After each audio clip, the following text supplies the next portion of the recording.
Leviticus 1.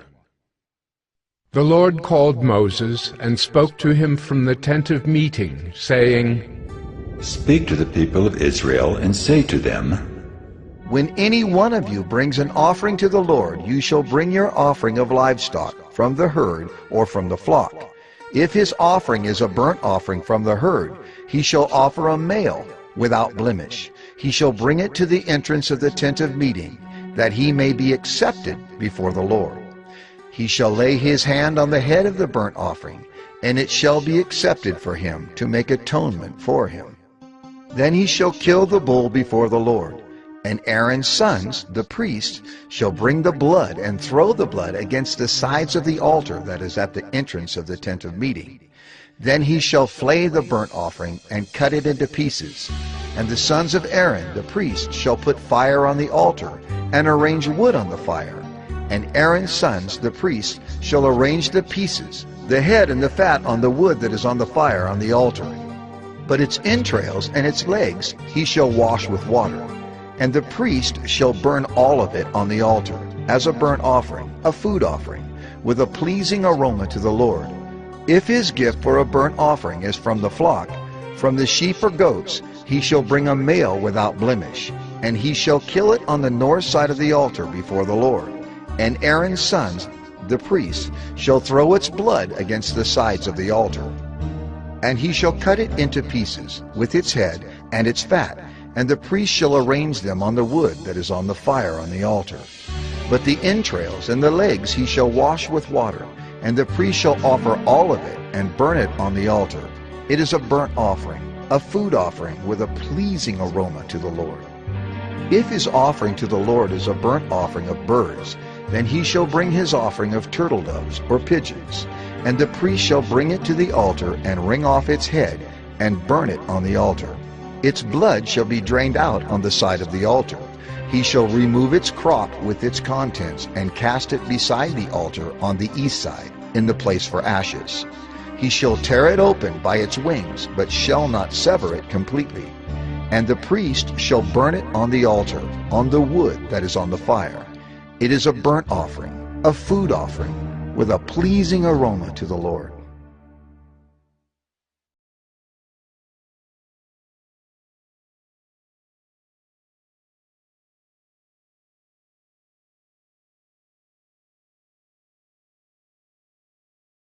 Leviticus 2. When anyone brings a grain offering as an offering to the Lord, his offering shall be of fine flour. He shall pour oil on it, and put frankincense on it, and bring it to Aaron's sons, the priests.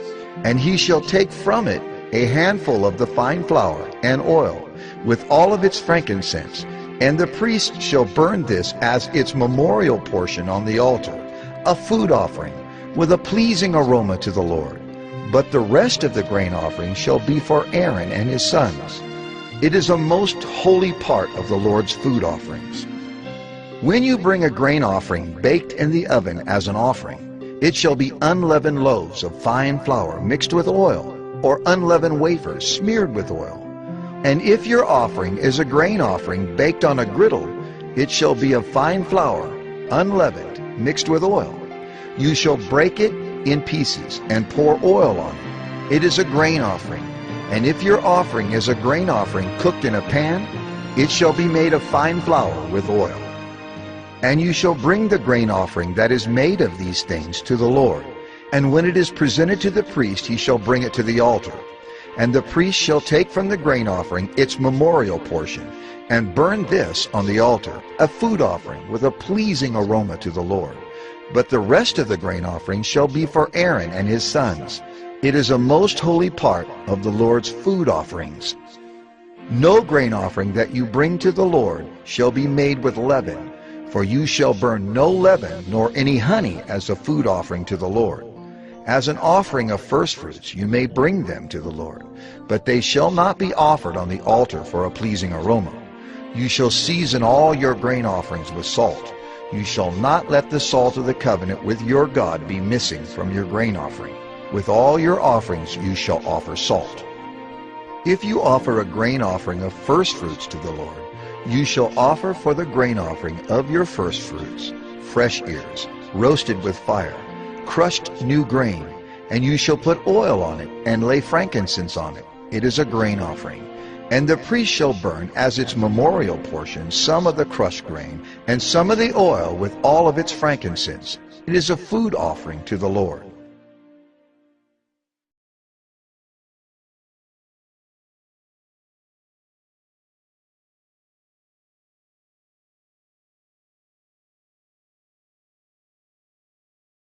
Leviticus 3. If his offering is a sacrifice of peace offering, if he offers an animal from the herd, male or female, he shall offer it without blemish before the Lord.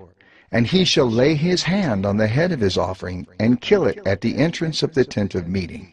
And Aaron's sons, the priests, shall throw the blood against the sides of the altar.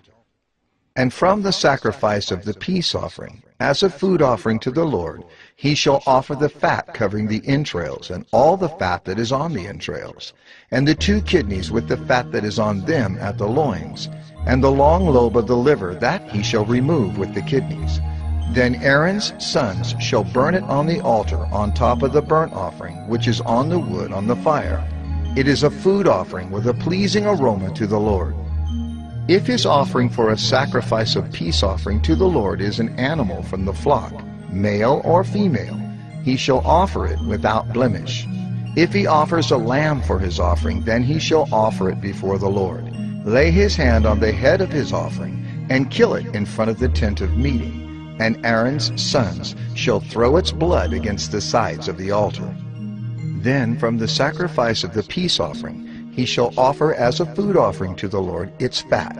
He shall remove the whole fat tail, cut off close to the backbone, and the fat that covers the entrails, and all the fat that is on the entrails, and the 2 kidneys with the fat that is on them at the loins, and the long lobe of the liver that he shall remove with the kidneys. And the priest shall burn it on the altar as a food offering to the Lord. If his offering is a goat, then he shall offer it before the Lord, and lay his hand on its head and kill it in front of the tent of meeting. And the sons of Aaron shall throw its blood against the sides of the altar. Then he shall offer from it as his offering for a food offering to the Lord the fat covering the entrails, and all the fat that is on the entrails, and the 2 kidneys with the fat that is on them at the loins, and the long lobe of the liver that he shall remove with the kidneys. And the priest shall burn them on the altar as a food offering with a pleasing aroma. All fat is the Lord's. It shall be a statute forever throughout your generations, in all your dwelling places, that you eat neither fat nor blood.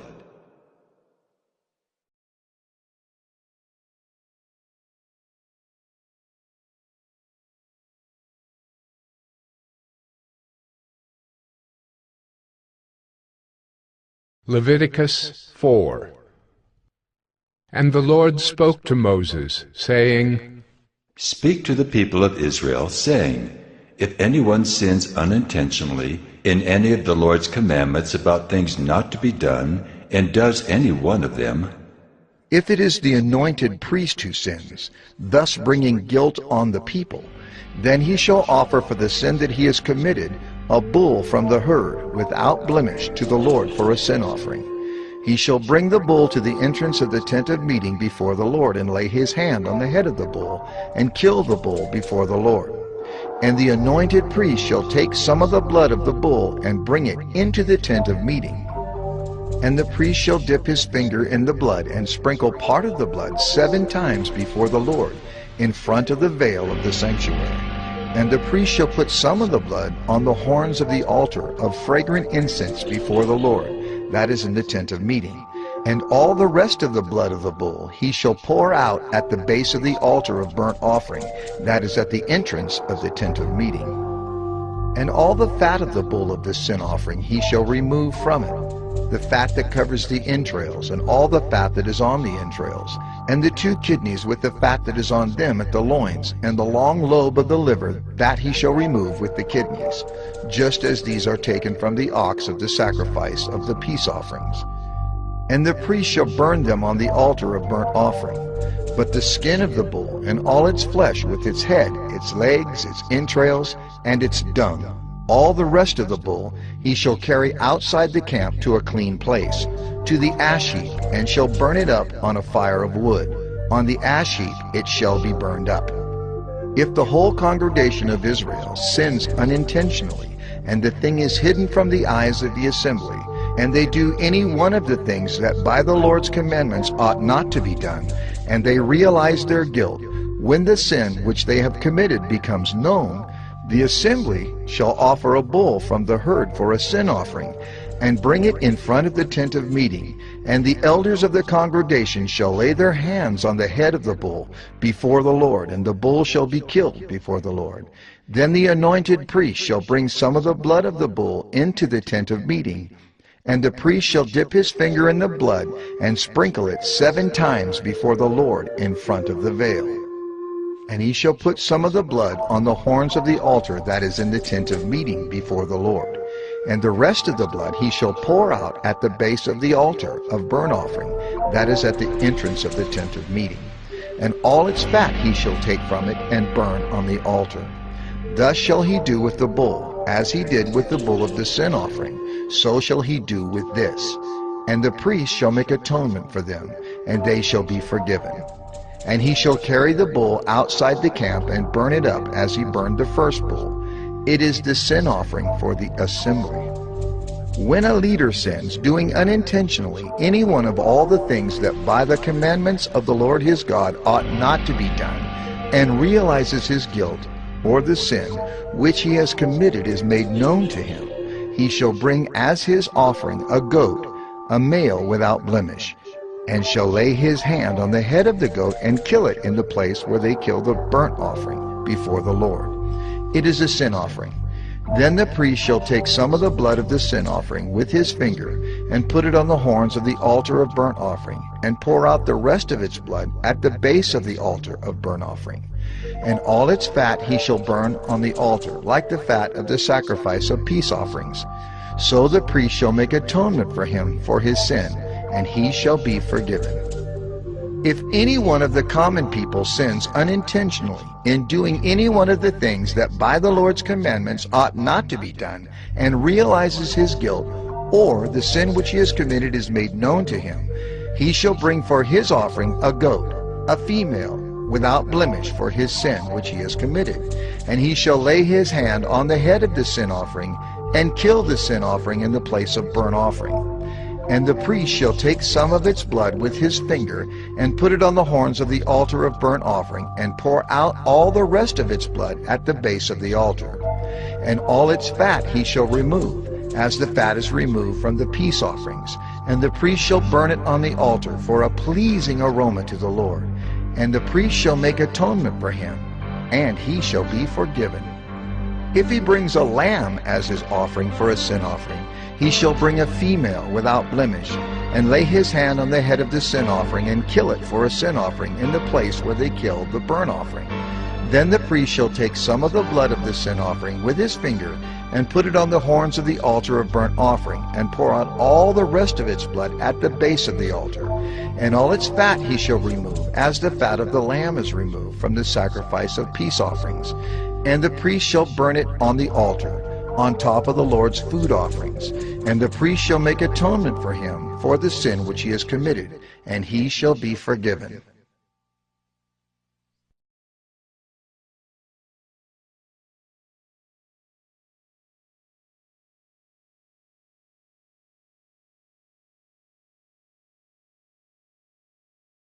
Leviticus 5.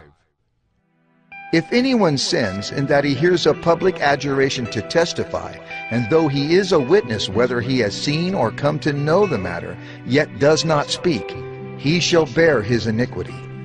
Or if anyone touches an unclean thing, whether a carcass of an unclean wild animal, or a carcass of unclean livestock, or a carcass of unclean swarming things, and it is hidden from him, and he has become unclean, and he realizes his guilt, or if he touches human uncleanness, of whatever sort the uncleanness may be with which one becomes unclean, and it is hidden from him, when he comes to know it and realizes his guilt, or if anyone utters with his lips a rash oath to do evil or to do good, any sort of rash oath that people swear, and it is hidden from him, when he comes to know it and he realizes his guilt in any of these, when he realizes his guilt in any of these and confesses the sin he has committed, he shall bring to the Lord as his compensation for the sin that he has committed a female from the flock, a lamb or a goat for a sin offering, and the priest shall make atonement for him for his sin.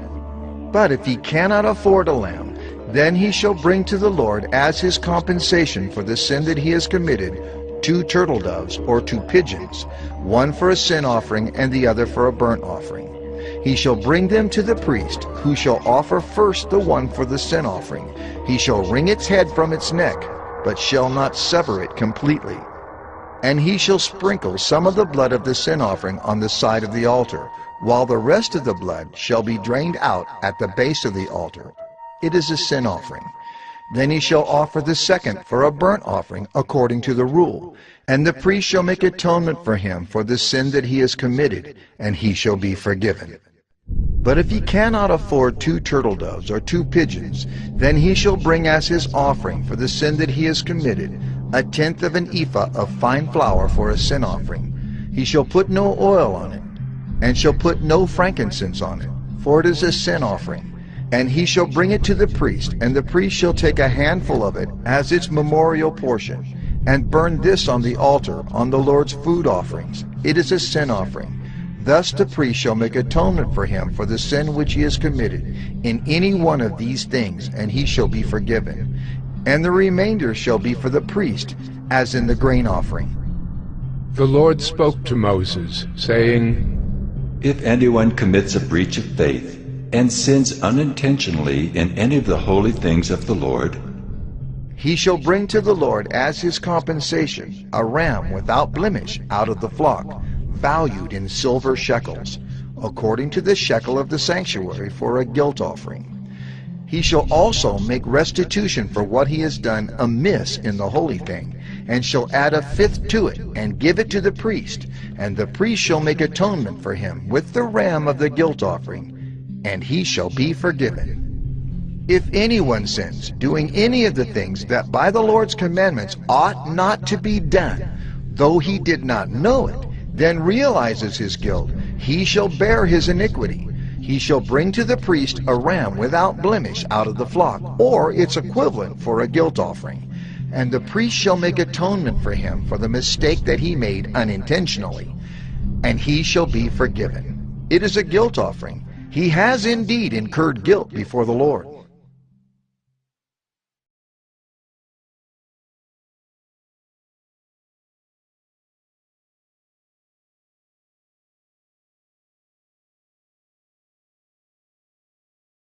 Leviticus 6. The Lord spoke to Moses, saying, If anyone sins and commits a breach of faith against the Lord by deceiving his neighbor, In a matter of deposit or security, or through robbery, or if he has oppressed his neighbor or has found something lost and lied about it, swearing falsely, in any of all the things that people do and sin thereby, if he has sinned and has realized his guilt and will restore what he took by robbery, or what he got by oppression, or the deposit that was committed to him, or the lost thing that he found, or anything about which he has sworn falsely, he shall restore it in full, and shall add 1/5 to it, and give it to him to whom it belongs, on the day he realizes his guilt. And he shall bring to the priest as his compensation to the Lord a ram without blemish out of the flock, or its equivalent for a guilt offering. And the priest shall make atonement for him before the Lord, and he shall be forgiven for any of the things that one may do and thereby become guilty. The Lord spoke to Moses, saying, Command Aaron and his sons, saying, This is the law of the burnt offering. The burnt offering shall be on the hearth on the altar all night until the morning. And the fire of the altar shall be kept burning on it. And the priest shall put on his linen garment, and put his linen undergarment on his body, And he shall take up the ashes to which the fire has reduced the burnt offering on the altar, and put them beside the altar. Then he shall take off his garments, and put on other garments, and carry the ashes outside the camp to a clean place. The fire on the altar shall be kept burning on it. It shall not go out. The priest shall burn wood on it every morning. And he shall arrange the burnt offering on it, and shall burn on it the fat of the peace offerings. Fire shall be kept burning on the altar continually. It shall not go out. And this is the law of the grain offering. The sons of Aaron shall offer it before the Lord in front of the altar. And one shall take from it a handful of the fine flour of the grain offering, and its oil, and all the frankincense that is on the grain offering, and burn this as its memorial portion on the altar, a pleasing aroma to the Lord. And the rest of it Aaron and his sons shall eat. It shall be eaten unleavened in a holy place. In the court of the tent of meeting they shall eat it. It shall not be baked with leaven. I have given it as their portion of my food offerings. It is a thing most holy, like the sin offering and the guilt offering. Every male among the children of Aaron may eat of it, as decreed forever throughout your generations from the Lord's food offerings. Whatever touches them shall become holy. The Lord spoke to Moses, saying, This is the offering that Aaron and his sons shall offer to the Lord on the day when he is anointed. A tenth of an ephah of fine flour as a regular grain offering, half of it in the morning and half in the evening. It shall be made with oil on a griddle. You shall bring it well mixed in baked pieces like a grain offering, and offer it for a pleasing aroma to the Lord. The priest from among Aaron's sons, who is anointed to succeed him, shall offer it to the Lord as decreed forever. The whole of it shall be burned. Every grain offering of a priest shall be wholly burned. It shall not be eaten. The Lord spoke to Moses, saying, Speak to Aaron and his sons, saying, This is the law of the sin offering. In the place where the burnt offering is killed shall the sin offering be killed before the Lord. It is most holy. The priest who offers it for sin shall eat it. In a holy place it shall be eaten, in the court of the tent of meeting. Whatever touches its flesh shall be holy. And when any of its blood is splashed on a garment, you shall wash that on which it was splashed in a holy place. And the earthenware vessel in which it is boiled shall be broken. But if it is boiled in a bronze vessel, that shall be scoured and rinsed in water. Every male among the priests may eat of it. It is most holy.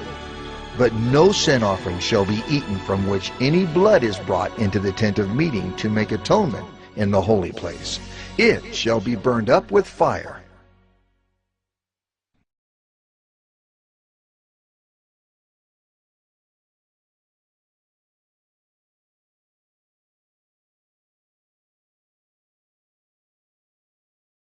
Leviticus 7. This is the law of the guilt offering. It is most holy. In the place where they kill the burnt offering, they shall kill the guilt offering, and its blood shall be thrown against the sides of the altar. And all its fat shall be offered, the fat tail, the fat that covers the entrails, the 2 kidneys with the fat that is on them at the loins, and the long lobe of the liver that he shall remove with the kidneys. The priest shall burn them on the altar as a food offering to the Lord. It is a guilt offering. Every male among the priests may eat of it. It shall be eaten in a holy place. It is most holy. The guilt offering is just like the sin offering. There is one law for them. The priest who makes atonement with it shall have it. And the priest who offers any man's burnt offering shall have for himself the skin of the burnt offering that he has offered. And every grain offering baked in the oven, and all that is prepared on a pan or a griddle, shall belong to the priest who offers it. And every grain offering mixed with oil or dry shall be shared equally among all the sons of Aaron. And this is the law of the sacrifice of peace offerings, that one may offer to the Lord. If he offers it for a thanksgiving, then he shall offer with the thanksgiving sacrifice unleavened loaves mixed with oil, unleavened wafers smeared with oil, and loaves of fine flour well mixed with oil. With the sacrifice of his peace offerings for thanksgiving he shall bring his offering with loaves of leavened bread. And from it he shall offer 1 loaf from each offering, as a gift to the Lord. It shall belong to the priest who throws the blood of the peace offerings. And the flesh of the sacrifice of his peace offerings for thanksgiving shall be eaten on the day of his offering. He shall not leave any of it until the morning. But if the sacrifice of his offering is a vow offering or a free will offering, it shall be eaten on the day that he offers his sacrifice, and on the next day what remains of it shall be eaten. But what remains of the flesh of the sacrifice on the 3rd day shall be burned up with fire. If any of the flesh of the sacrifice of his peace offering is eaten on the 3rd day, he who offers it shall not be accepted, neither shall it be credited to him. It is tainted, and he who eats of it shall bear his iniquity. Flesh that touches any unclean thing shall not be eaten. It shall be burned up with fire. All who are clean may eat flesh, but the person who eats of the flesh of the sacrifice of the Lord's peace offerings, while an uncleanness is on him, that person shall be cut off from his people. And if anyone touches an unclean thing, whether human uncleanness or an unclean beast or any unclean detestable creature, and then eats some flesh from the sacrifice of the Lord's peace offerings, that person shall be cut off from his people. The Lord spoke to Moses, saying, Speak to the people of Israel, saying, You shall eat no fat of ox or sheep or goat. The fat of an animal that dies of itself, and the fat of one that is torn by beasts, may be put to any other use, but on no account shall you eat it. For every person who eats of the fat of an animal of which a food offering may be made to the Lord shall be cut off from his people. Moreover, you shall eat no blood whatever, whether of fowl or of animal, in any of your dwelling places. Whoever eats any blood, that person shall be cut off from his people. The Lord spoke to Moses, saying, Speak to the people of Israel, saying, Whoever offers the sacrifice of his peace offerings to the Lord shall bring his offering to the Lord from the sacrifice of his peace offerings. His own hands shall bring the Lord's food offerings. He shall bring the fat with the breast, that the breast may be waved as a wave offering before the Lord. The priest shall burn the fat on the altar, but the breast shall be for Aaron and his sons. And the right thigh you shall give to the priest as a contribution from the sacrifice of your peace offerings. Whoever among the sons of Aaron offers the blood of the peace offerings and the fat shall have the right thigh for a portion. For the breast that is waved and the thigh that is contributed I have taken from the people of Israel, out of the sacrifices of their peace offerings, and have given them to Aaron the priest and to his sons as a perpetual due from the people of Israel. This is the portion of Aaron and of his sons from the Lord's food offerings, from the day they were presented to serve as priests of the Lord. The Lord commanded this to be given them by the people of Israel. From the day that he anointed them, it is a perpetual due throughout their generations. This is the law of the burnt offering, of the grain offering, of the sin offering, of the guilt offering, of the ordination offering, and of the peace offering, which the Lord commanded Moses on Mount Sinai on the day that he commanded the people of Israel to bring their offerings to the Lord in the wilderness of Sinai.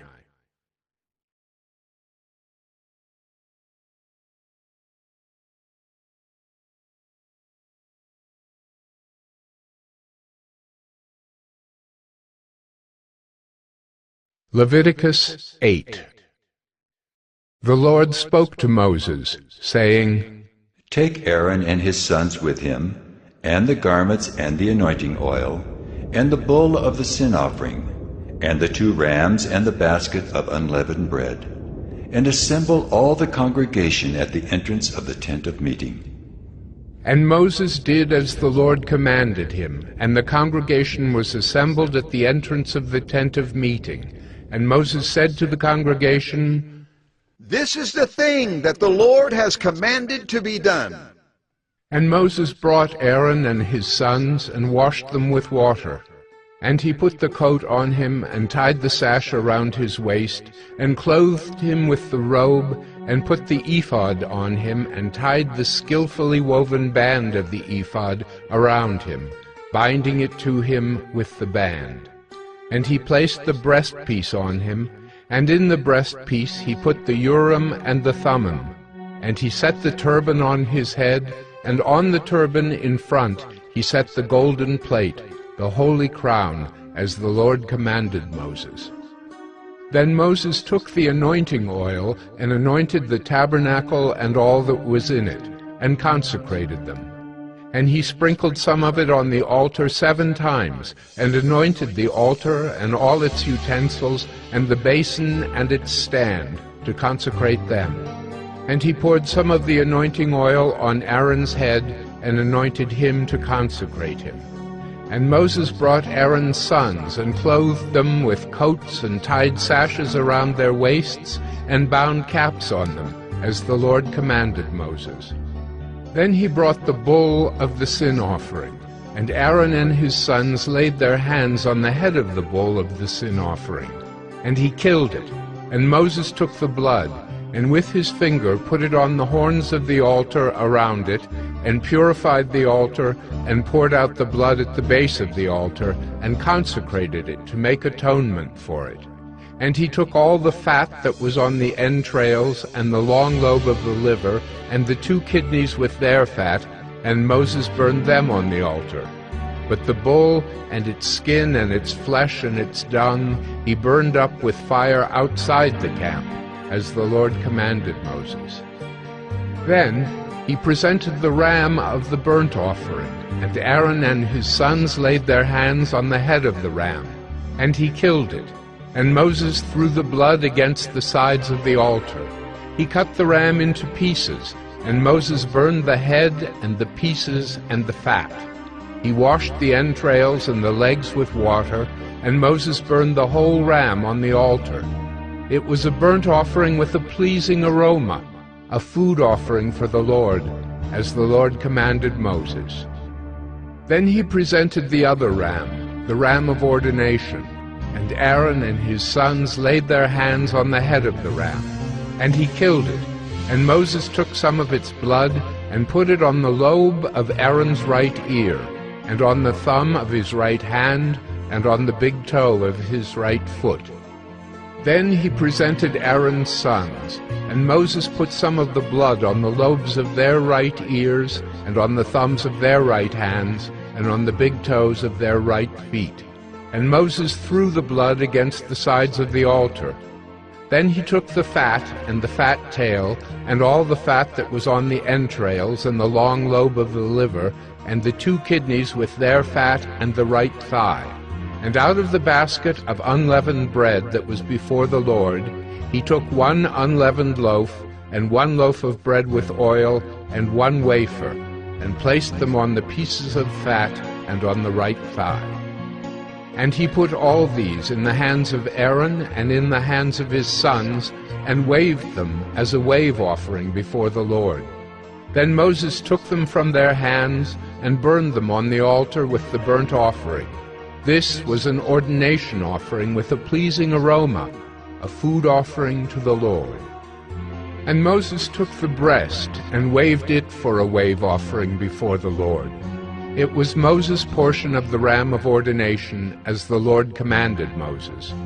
Then Moses took some of the anointing oil, and of the blood that was on the altar, and sprinkled it on Aaron and his garments, and also on his sons and his sons' garments.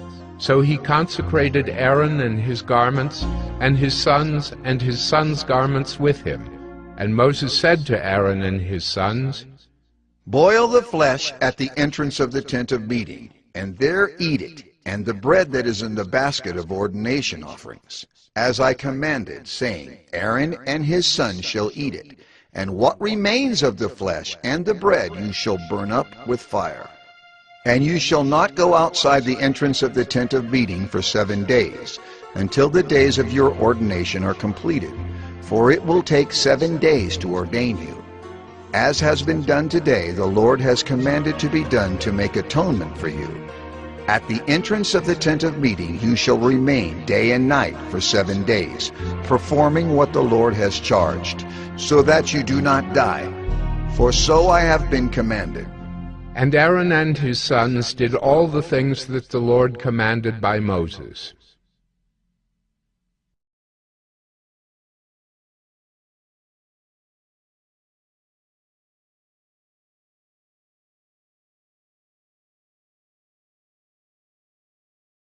Leviticus 9. On the 8th day Moses called Aaron and his sons and the elders of Israel, and he said to Aaron, Take for yourself a bull calf for a sin offering, and a ram for a burnt offering, both without blemish, and offer them before the Lord, and say to the people of Israel, Take a male goat for a sin offering, and a calf and a lamb, both a year old, without blemish, for a burnt offering, and an ox and a ram for peace offerings, to sacrifice before the Lord, and a grain offering mixed with oil. For today the Lord will appear to you. And they brought what Moses commanded in front of the tent of meeting, and all the congregation drew near and stood before the Lord. And Moses said, This is the thing that the Lord commanded you to do, that the glory of the Lord may appear to you. Then Moses said to Aaron, Draw near to the altar and offer your sin offering and your burnt offering, and make atonement for yourself and for the people, and bring the offering of the people and make atonement for them, as the Lord has commanded. So Aaron drew near to the altar and killed the calf of the sin offering, which was for himself. And the sons of Aaron presented the blood to him, and he dipped his finger in the blood, and put it on the horns of the altar, and poured out the blood at the base of the altar. But the fat and the kidneys and the long lobe of the liver from the sin offering he burned on the altar, as the Lord commanded Moses.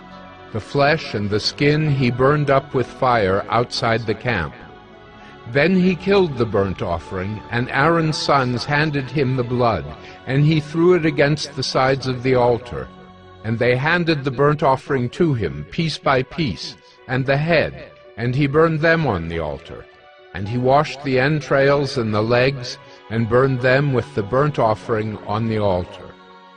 Then he presented the people's offering, and took the goat of the sin offering that was for the people, and killed it, and offered it as a sin offering like the first one. And he presented the burnt offering, and offered it according to the rule. And he presented the grain offering, took a handful of it, and burned it on the altar, besides the burnt offering of the morning. Then he killed the ox and the ram, the sacrifice of peace offerings for the people. And Aaron's sons handed him the blood, and he threw it against the sides of the altar. But the fat pieces of the ox and of the ram, the fat tail, and that which covers the entrails and the kidneys and the long lobe of the liver, they put the fat pieces on the breasts, and he burned the fat pieces on the altar.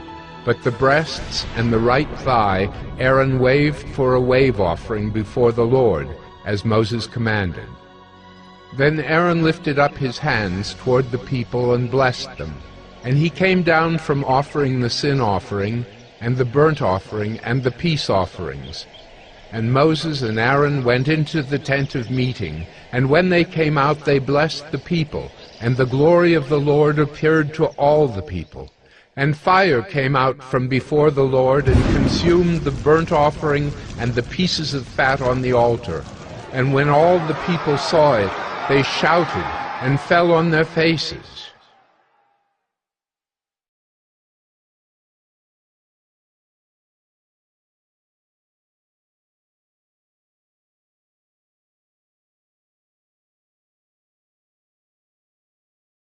Leviticus 10. Now Nadab and Abihu, the sons of Aaron, each took his censer, and put fire in it, and laid incense on it, and offered unauthorized fire before the Lord, which he had not commanded them. And fire came out from before the Lord and consumed them, and they died before the Lord. Then Moses said to Aaron, This is what the Lord has said. Among those who are near me I will be sanctified, and before all the people I will be glorified. And Aaron held his peace. And Moses called Mishael and Elzaphan, the sons of Uzziel, the uncle of Aaron, and said to them, Come near. Carry your brothers away from the front of the sanctuary and out of the camp. So they came near, and carried them in their coats out of the camp, as Moses had said. And Moses said to Aaron and to Eleazar and Ithamar, his sons, Do not let the hair of your heads hang loose, and do not tear your clothes, lest you die and wrath come upon all the congregation. But let your brothers, the whole house of Israel, bewail the burning that the Lord has kindled, and do not go outside the entrance of the tent of meeting, lest you die, for the anointing oil of the Lord is upon you. And they did according to the word of Moses. And the Lord spoke to Aaron, saying, Drink no wine or strong drink, you or your sons with you, when you go into the tent of meeting, lest you die. It shall be a statute forever throughout your generations. You are to distinguish between the holy and the common, and between the unclean and the clean. And you are to teach the people of Israel all the statutes that the Lord has spoken to them by Moses. Moses spoke to Aaron and to Eleazar and Ithamar, his surviving sons. Take the grain offering that is left of the Lord's food offerings, and eat it, unleavened, beside the altar, for it is most holy. You shall eat it in a holy place, because it is your due, and your sons' due, from the Lord's food offerings. For so I am commanded. But the breast that is waved, and the thigh that is contributed, you shall eat in a clean place, you and your sons and your daughters with you, for they are given as your due and your sons' due, from the sacrifices of the peace offerings of the people of Israel. The thigh that is contributed, and the breast that is waved, they shall bring with the food offerings of the fat pieces to wave for a wave offering before the Lord. And it shall be yours and your sons with you as a due forever, as the Lord has commanded. Now Moses diligently inquired about the goat of the sin offering, and behold, it was burned up. And he was angry with Eleazar and Ithamar, the surviving sons of Aaron, saying, Why have you not eaten the sin offering in the place of the sanctuary? Since it is a thing most holy, and has been given to you that you may bear the iniquity of the congregation, to make atonement for them before the Lord. Behold, its blood was not brought into the inner part of the sanctuary. You certainly ought to have eaten it in the sanctuary, as I commanded. And Aaron said to Moses, Behold, today they have offered their sin offering and their burnt offering before the Lord.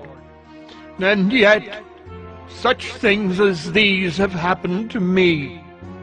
If I had eaten the sin offering today, would the Lord have approved? And when Moses heard that, he approved.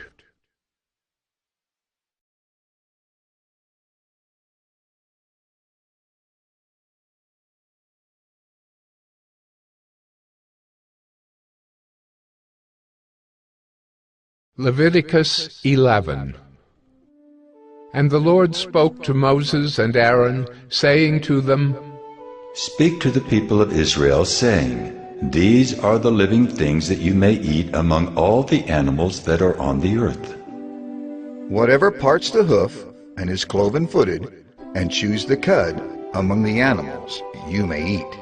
Nevertheless, among those that chew the cud or part the hoof, you shall not eat these. The camel, because it chews the cud but does not part the hoof, is unclean to you. And the rock badger, because it chews the cud but does not part the hoof, is unclean to you. And the hare, because it chews the cud but does not part the hoof, is unclean to you. And the pig, because it parts the hoof and is cloven-footed but does not chew the cud, is unclean to you. You shall not eat any of their flesh, and you shall not touch their carcasses. They are unclean to you. These you may eat. Of all that are in the waters, everything in the waters that has fins and scales, whether in the seas or in the rivers, you may eat. But anything in the seas or the rivers that has not fins and scales, of the swarming creatures in the waters and of the living creatures that are in the waters, is detestable to you. You shall regard them as detestable. You shall not eat any of their flesh, and you shall detest their carcasses. Everything in the waters that has not fins and scales is detestable to you. And these you shall detest among the birds. They shall not be eaten. They are detestable.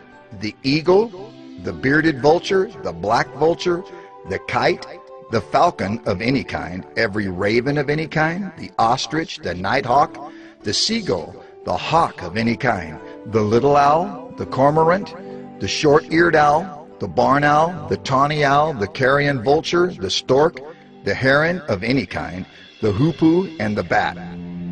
All winged insects that go on all fours are detestable to you. Yet among the winged insects that go on all fours, you may eat those that have jointed legs above their feet, with which to hop on the ground. Of them you may eat the locust of any kind, the bald locust of any kind, the cricket of any kind, and the grasshopper of any kind.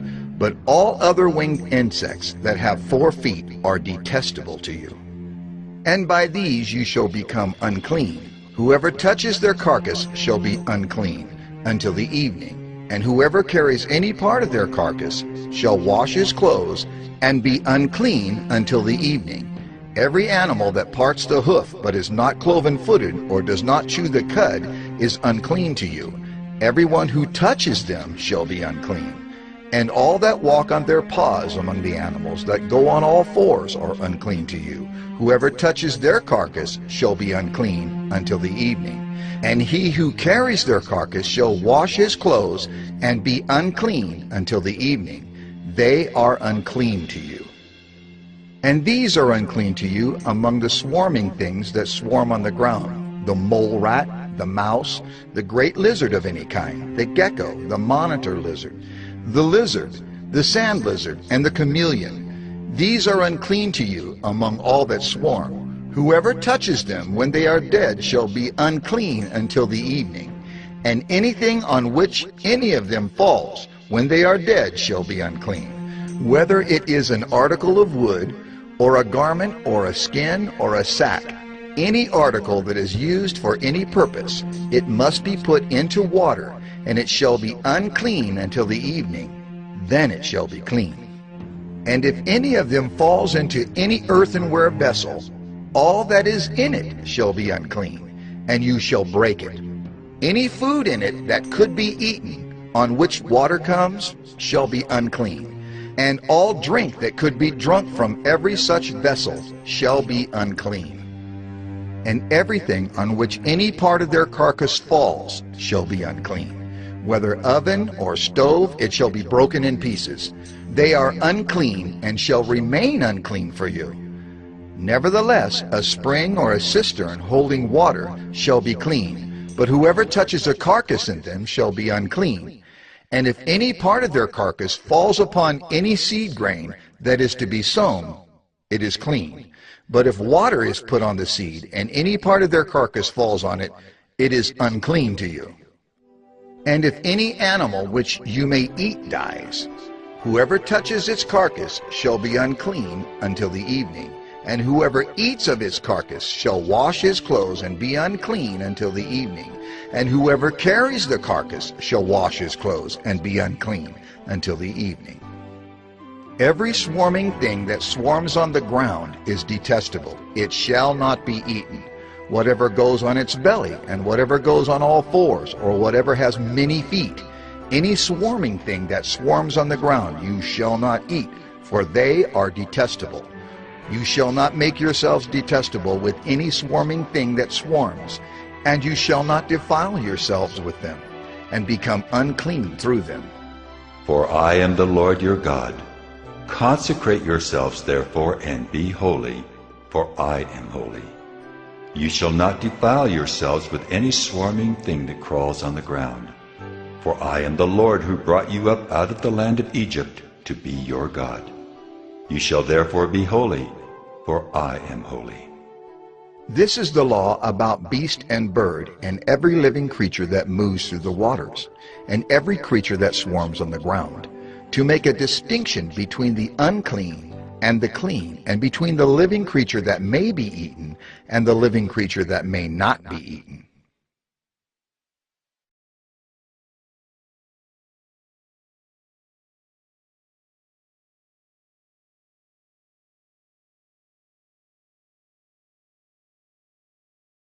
Leviticus 12. The Lord spoke to Moses, saying, Speak to the people of Israel, saying, If a woman conceives and bears a male child, then she shall be unclean 7 days, as at the time of her menstruation. She shall be unclean. And on the 8th day the flesh of his foreskin shall be circumcised. Then she shall continue for 33 days in the blood of her purifying. She shall not touch anything holy, nor come into the sanctuary, until the days of her purifying are completed. But if she bears a female child, then she shall be unclean 2 weeks, as in her menstruation, and she shall continue in the blood of her purifying for 66 days. And when the days of her purifying are completed, whether for a son or for a daughter, she shall bring to the priest at the entrance of the tent of meeting a lamb 1 year old for a burnt offering, and a pigeon or a turtle dove for a sin offering. And he shall offer it before the Lord, and make atonement for her. Then she shall be clean from the flow of her blood. This is the law for her who bears a child, either male or female. And if she cannot afford a lamb, then she shall take 2 turtle doves or 2 pigeons, one for a burnt offering and the other for a sin offering. And the priest shall make atonement for her, and she shall be clean.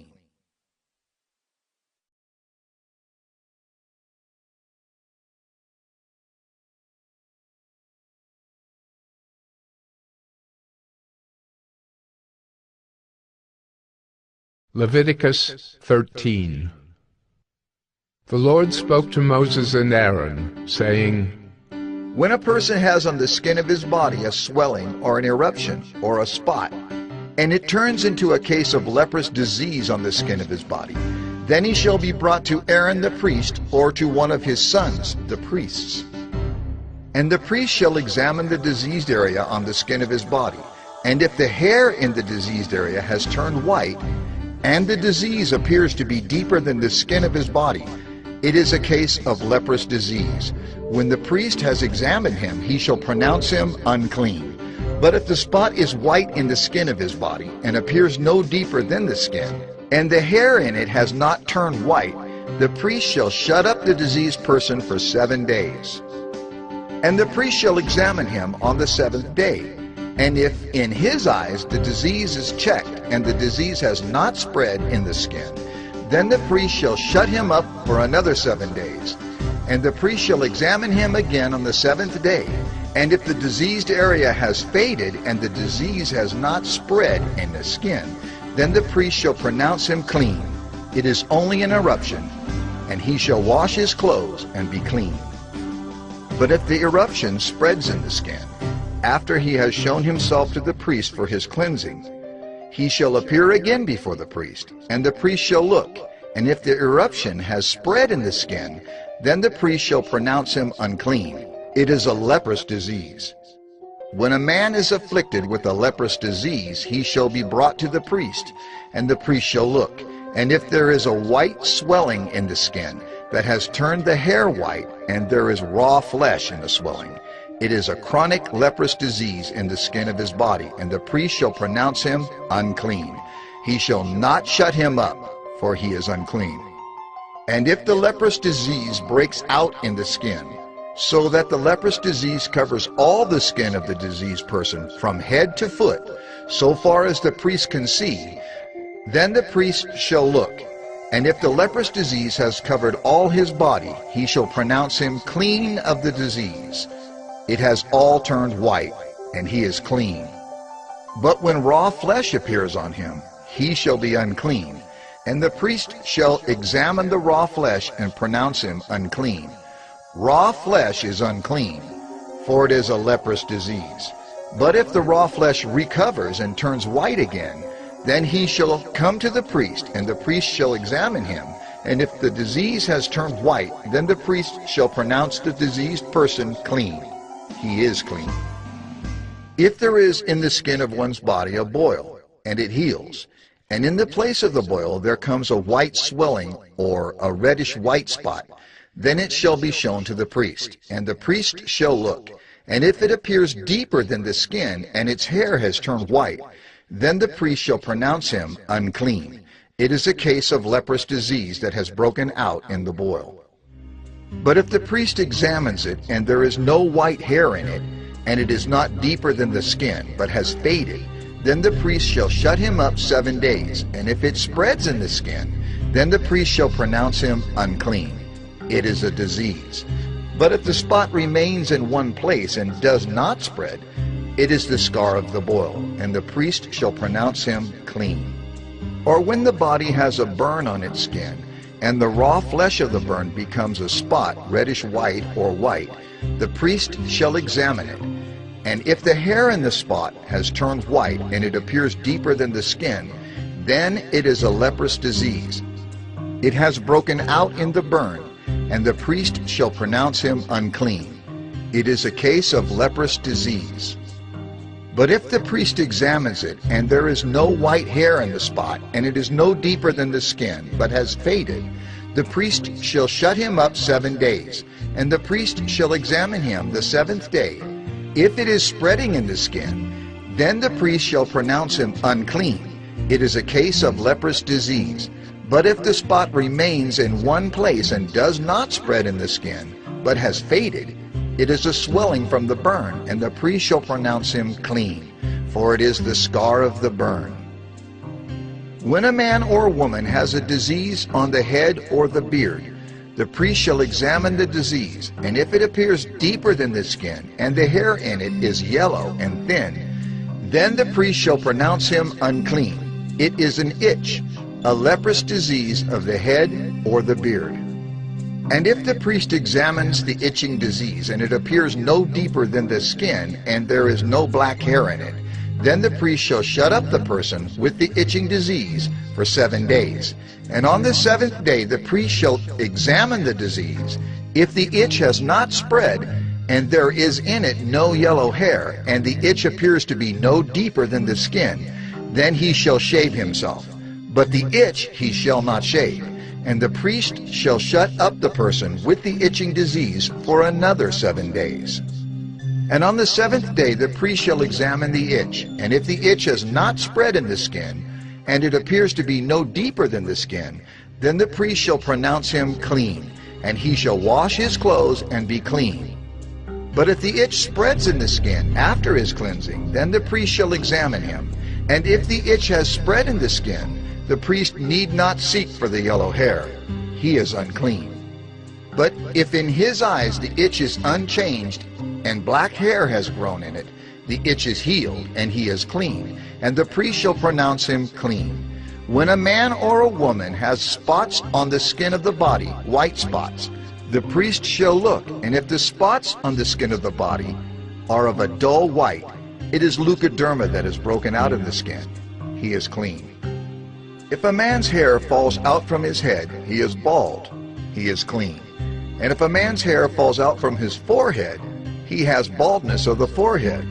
He is clean. But if there is on the bald head or the bald forehead a reddish white diseased area, it is a leprous disease breaking out on his bald head or his bald forehead. Then the priest shall examine him, and if the diseased swelling is reddish white on his bald head or on his bald forehead, like the appearance of leprous disease in the skin of the body, he is a leprous man. He is unclean. The priest must pronounce him unclean. His disease is on his head. The leprous person who has the disease shall wear torn clothes, and let the hair of his head hang loose. And he shall cover his upper lip and cry out, "Unclean! Unclean!" He shall remain unclean as long as he has the disease. He is unclean. He shall live alone. His dwelling shall be outside the camp. When there is a case of leprous disease in a garment, whether a woolen or a linen garment, in warp or woof of linen or wool, or in a skin, or in anything made of skin, if the disease is greenish or reddish in the garment, or in the skin, or in the warp or the woof, or in any article made of skin, it is a case of leprous disease, and it shall be shown to the priest. And the priest shall examine the disease, and shut up that which has the disease for 7 days. Then he shall examine the disease on the 7th day. If the disease has spread in the garment, in the warp or the woof, or in the skin, whatever be the use of the skin, the disease is a persistent leprous disease. It is unclean. And he shall burn the garment, or the warp, or the woof, the wool, or the linen, or any article made of skin that is diseased, for it is a persistent leprous disease. It shall be burned in the fire.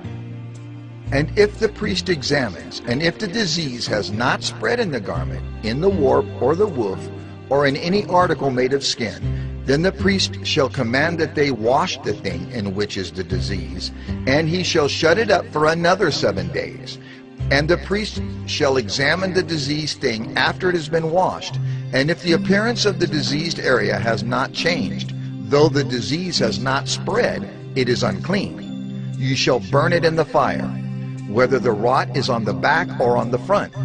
But if the priest examines, and if the diseased area has faded after it has been washed, he shall tear it out of the garment, or the skin, or the warp, or the woof. Then, if it appears again in the garment, in the warp, or the woof, or in any article made of skin, it is spreading. You shall burn with fire whatever has the disease. But the garment, or the warp, or the woof, or any article made of skin from which the disease departs, when you have washed it, shall then be washed a 2nd time and be clean. This is the law for a case of leprous disease in a garment of wool or linen, either in the warp or the woof, or in any article made of skin, to determine whether it is clean or unclean.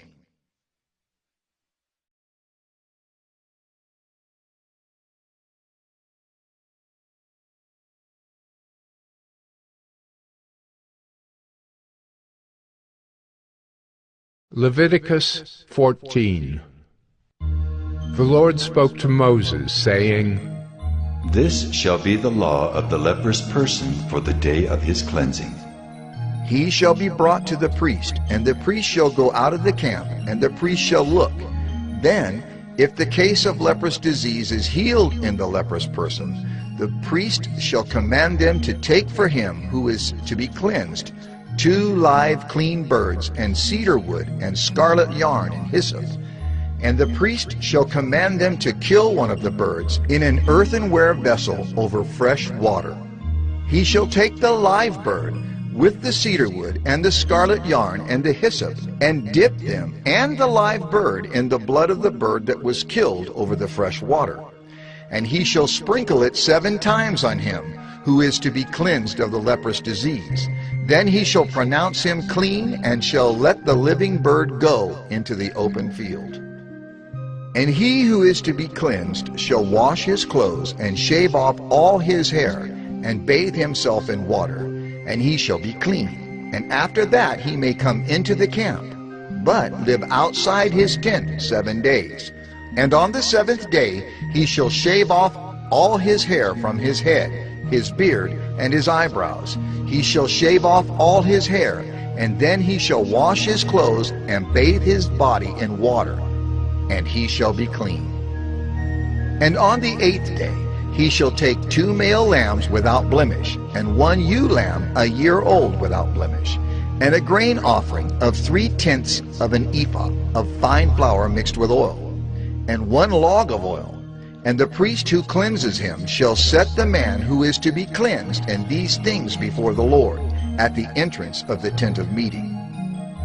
And the priest shall take 1 of the male lambs and offer it for a guilt offering, along with the log of oil, and wave them for a wave offering before the Lord. And he shall kill the lamb in the place where they kill the sin offering and the burnt offering, in the place of the sanctuary. For the guilt offering, like the sin offering, belongs to the priest. It is most holy. The priest shall take some of the blood of the guilt offering, and the priest shall put it on the lobe of the right ear of him who is to be cleansed, and on the thumb of his right hand, and on the big toe of his right foot. Then the priest shall take some of the log of oil and pour it into the palm of his own left hand, and dip his right finger in the oil that is in his left hand, and sprinkle some oil with his finger 7 times before the Lord. And some of the oil that remains in his hand the priest shall put on the lobe of the right ear of him who is to be cleansed, and on the thumb of his right hand, and on the big toe of his right foot, on top of the blood of the guilt offering.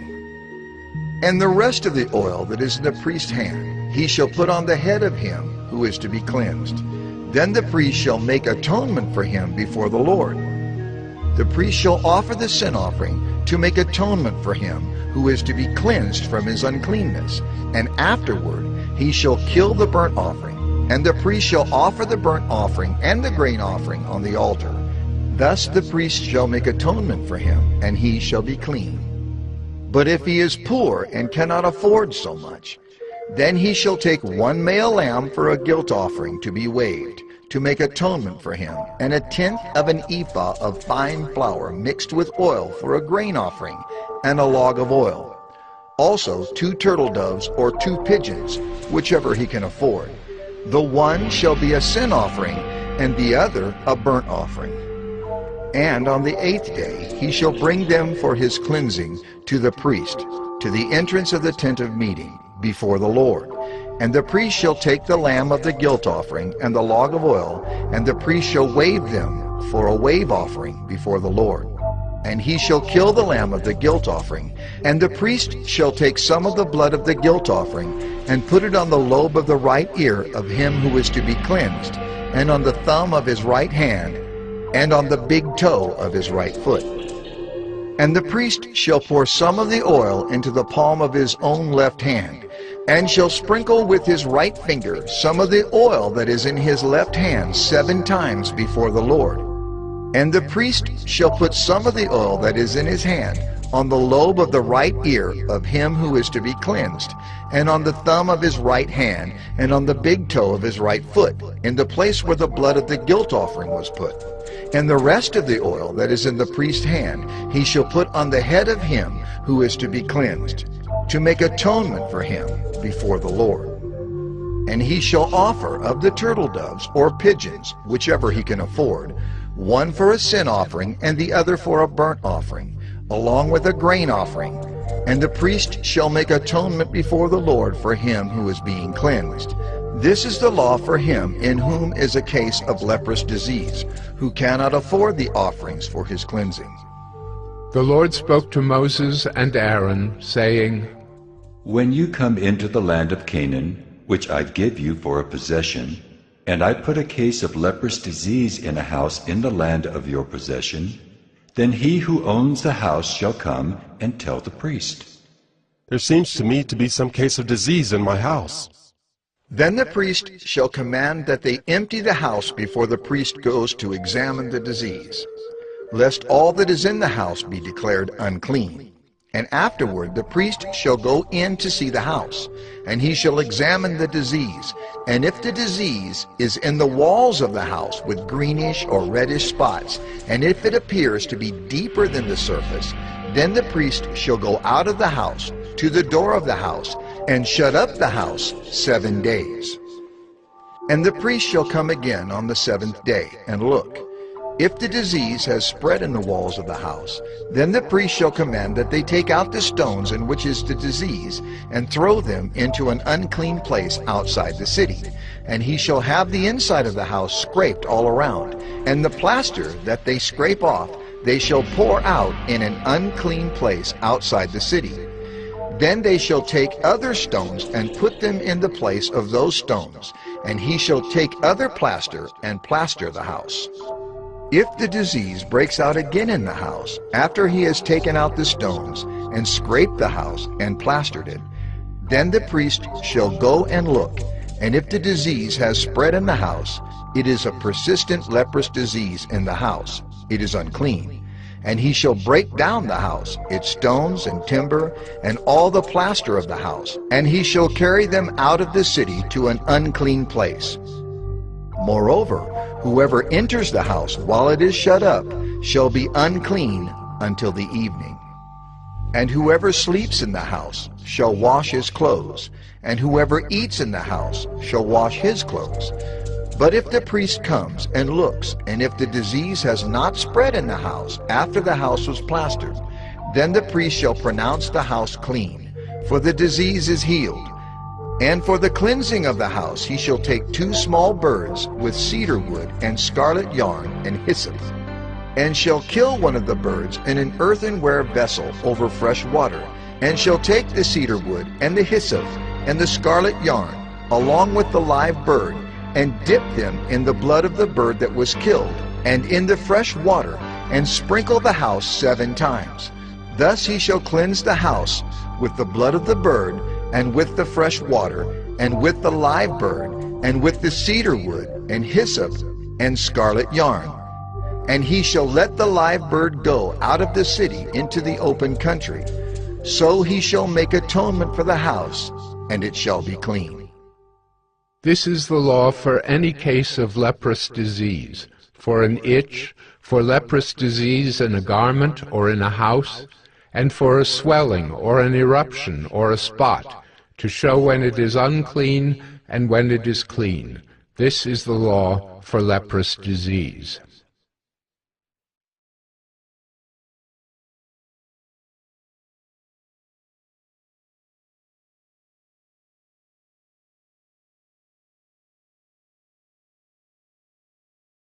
Leviticus 15.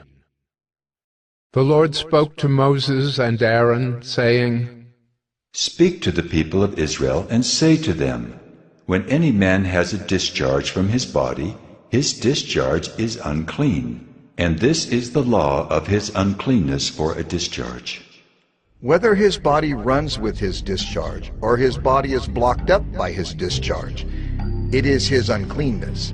Every bed on which the one with the discharge lies shall be unclean, and everything on which he sits shall be unclean.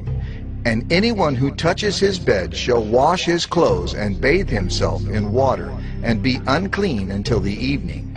And whoever sits on anything on which the one with the discharge has sat shall wash his clothes and bathe himself in water, and be unclean until the evening. And whoever touches the body of the one with the discharge shall wash his clothes and bathe himself in water, and be unclean until the evening. And if the one with the discharge spits on someone who is clean, then he shall wash his clothes and bathe himself in water, and be unclean until the evening. And any saddle on which the one with the discharge rides shall be unclean. And whoever touches anything that was under him shall be unclean until the evening. And whoever carries such things shall wash his clothes and bathe himself in water, and be unclean until the evening. Anyone whom the one with the discharge touches without having rinsed his hands in water shall wash his clothes and bathe himself in water, and be unclean until the evening. And an earthenware vessel that the one with the discharge touches shall be broken, and every vessel of wood shall be rinsed in water. And when the one with the discharge is cleansed of his discharge, then he shall count for himself 7 days for his cleansing, and wash his clothes, and he shall bathe his body in fresh water, and shall be clean. And on the 8th day he shall take 2 turtle doves or 2 pigeons, and come before the Lord to the entrance of the tent of meeting, and give them to the priest. And the priest shall use them, one for a sin offering and the other for a burnt offering. And the priest shall make atonement for him before the Lord for his discharge.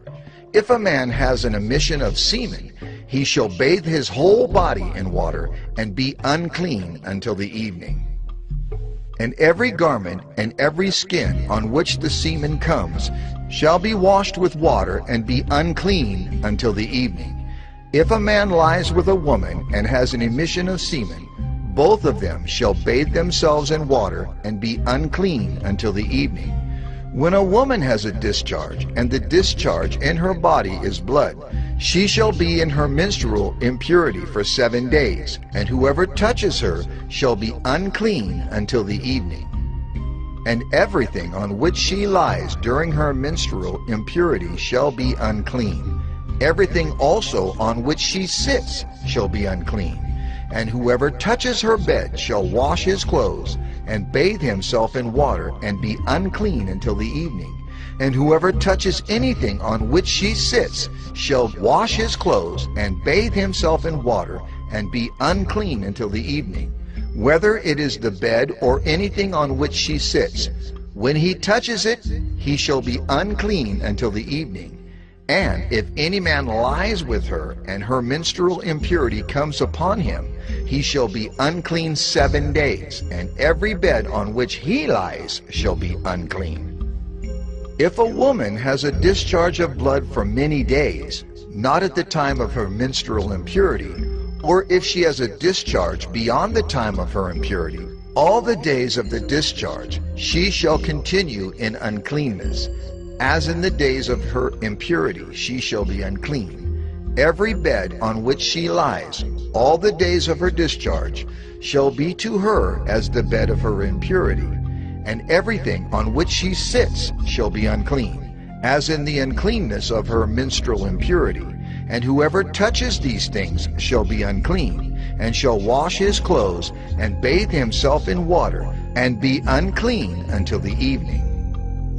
But if she is cleansed of her discharge, she shall count for herself 7 days, and after that she shall be clean. And on the 8th day she shall take 2 turtle doves or 2 pigeons, and bring them to the priest to the entrance of the tent of meeting. And the priest shall use one for a sin offering, and the other for a burnt offering. And the priest shall make atonement for her before the Lord for her unclean discharge. Thus you shall keep the people of Israel separate from their uncleanness, lest they die in their uncleanness by defiling my tabernacle that is in their midst. This is the law for him who has a discharge, and for him who has an emission of semen, becoming unclean thereby. Also for her who is unwell with her menstrual impurity, that is, for anyone, male or female, who has a discharge, and for the man who lies with a woman who is unclean.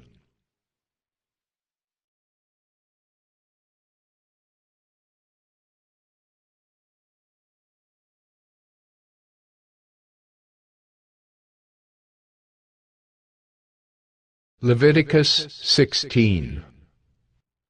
The Lord spoke to Moses after the death of the 2 sons of Aaron, when they drew near before the Lord and died. And the Lord said to Moses, Tell Aaron your brother not to come at any time into the holy place inside the veil before the mercy seat that is on the ark, so that he may not die. For I will appear in the cloud over the mercy seat. But in this way Aaron shall come into the holy place. With a bull from the herd for a sin offering, and a ram for a burnt offering, he shall put on the holy linen coat, and shall have the linen undergarment on his body, and he shall tie the linen sash around his waist, and wear the linen turban. These are the holy garments. He shall bathe his body in water, and then put them on. And he shall take from the congregation of the people of Israel 2 male goats for a sin offering, and 1 ram for a burnt offering. Aaron shall offer the bull as a sin offering for himself, and shall make atonement for himself and for his house. Then he shall take the 2 goats and set them before the Lord at the entrance of the tent of meeting. And Aaron shall cast lots over the 2 goats, 1 lot for the Lord, and the other lot for Azazel. And Aaron shall present the goat on which the lot fell for the Lord, and use it as a sin offering. But the goat on which the lot fell for Azazel shall be presented alive before the Lord, to make atonement over it, that it may be sent away into the wilderness to Azazel. Aaron shall present the bull as a sin offering for himself, and shall make atonement for himself and for his house.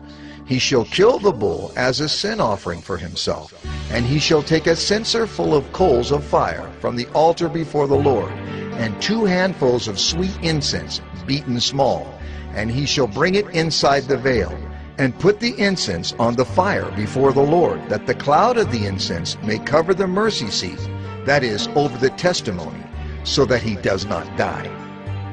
And he shall take some of the blood of the bull and sprinkle it with his finger on the front of the mercy seat, on the east side. And in front of the mercy seat he shall sprinkle some of the blood with his fingers 7 times. Then he shall kill the goat of the sin offering, that is for the people, and bring its blood inside the veil, and do with its blood as he did with the blood of the bull, sprinkling it over the mercy seat and in front of the mercy seat. Thus he shall make atonement for the holy place, because of the uncleannesses of the people of Israel, and because of their transgressions, all their sins. And so he shall do for the tent of meeting, which dwells with them in the midst of their uncleannesses. No one may be in the tent of meeting from the time he enters to make atonement in the holy place, until he comes out and has made atonement for himself and for his house and for all the assembly of Israel. Then he shall go out to the altar that is before the Lord, and make atonement for it, and shall take some of the blood of the bull and some of the blood of the goat, and put it on the horns of the altar all around. And he shall sprinkle some of the blood on it with his finger 7 times, and cleanse it and consecrate it from the uncleannesses of the people of Israel. And when he has made an end of atoning for the holy place and the tent of meeting and the altar, he shall present the live goat. And Aaron shall lay both his hands on the head of the live goat, and confess over it all the iniquities of the people of Israel, and all their transgressions, all their sins. And he shall put them on the head of the goat, and send it away into the wilderness by the hand of a man who is in readiness. The goat shall bear all their iniquities on itself to a remote area, and he shall let the goat go free in the wilderness.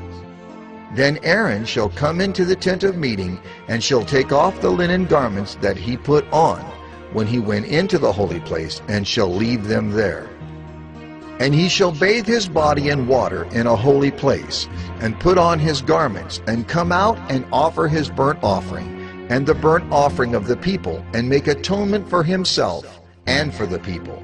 And the fat of the sin offering he shall burn on the altar.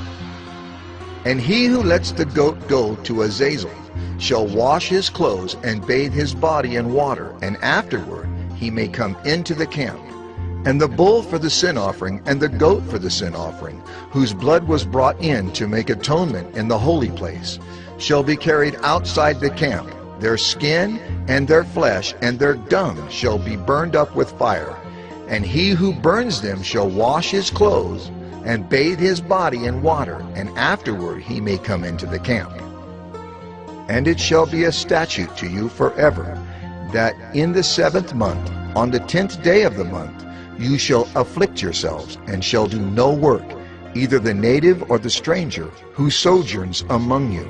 For on this day shall atonement be made for you, to cleanse you. You shall be clean before the Lord from all your sins. It is a Sabbath of solemn rest to you, and you shall afflict yourselves. It is a statute forever. And the priest, who is anointed and consecrated as priest in his father's place, shall make atonement, wearing the holy linen garments. He shall make atonement for the holy sanctuary, and he shall make atonement for the tent of meeting, and for the altar, and he shall make atonement for the priests, and for all the people of the assembly. And this shall be a statute forever for you, that atonement may be made for the people of Israel, once in the year, because of all their sins. And Moses did as the Lord commanded him.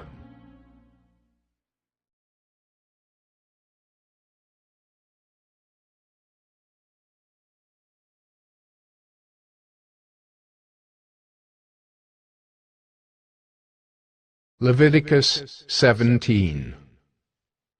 And the Lord spoke to Moses, saying, Speak to Aaron and his sons and to all the people of Israel, and say to them, This is the thing that the Lord has commanded. If any one of the house of Israel kills an ox or a lamb or a goat in the camp, or kills it outside the camp, and does not bring it to the entrance of the tent of meeting to offer it as a gift to the Lord in front of the tabernacle of the Lord, blood guilt shall be imputed to that man. He has shed blood, and that man shall be cut off from among his people. This is to the end that the people of Israel may bring their sacrifices that they sacrifice in the open field, that they may bring them to the Lord, to the priest at the entrance of the tent of meeting, and sacrifice them as sacrifices of peace offerings to the Lord.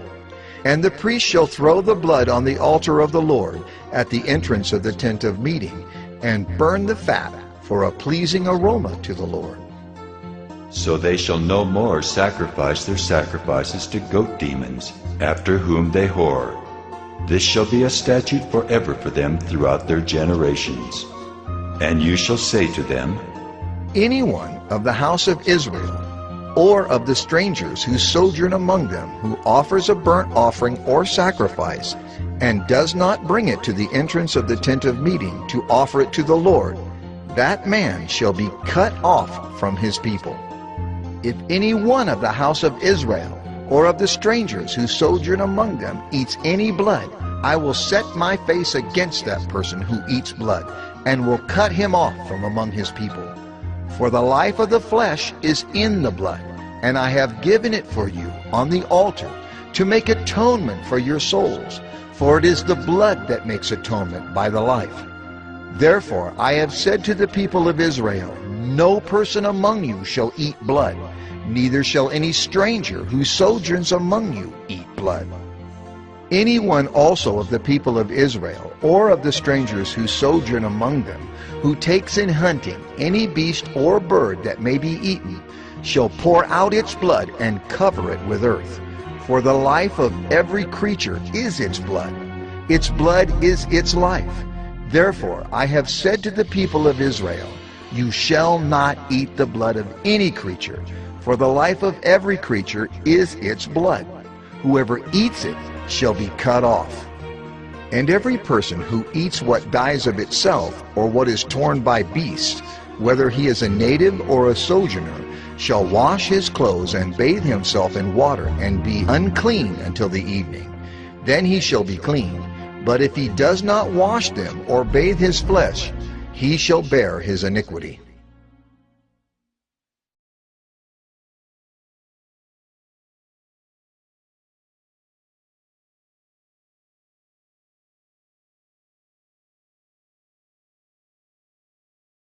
Leviticus 18. And the Lord spoke to Moses, saying, Speak to the people of Israel, and say to them, I am the Lord your God. You shall not do as they do in the land of Egypt where you lived, and you shall not do as they do in the land of Canaan to which I am bringing you. You shall not walk in their statutes. You shall follow my rules and keep my statutes and walk in them. I am the Lord your God. You shall therefore keep my statutes and my rules. If a person does them, he shall live by them. I am the Lord. None of you shall approach any one of his close relatives to uncover nakedness. I am the Lord.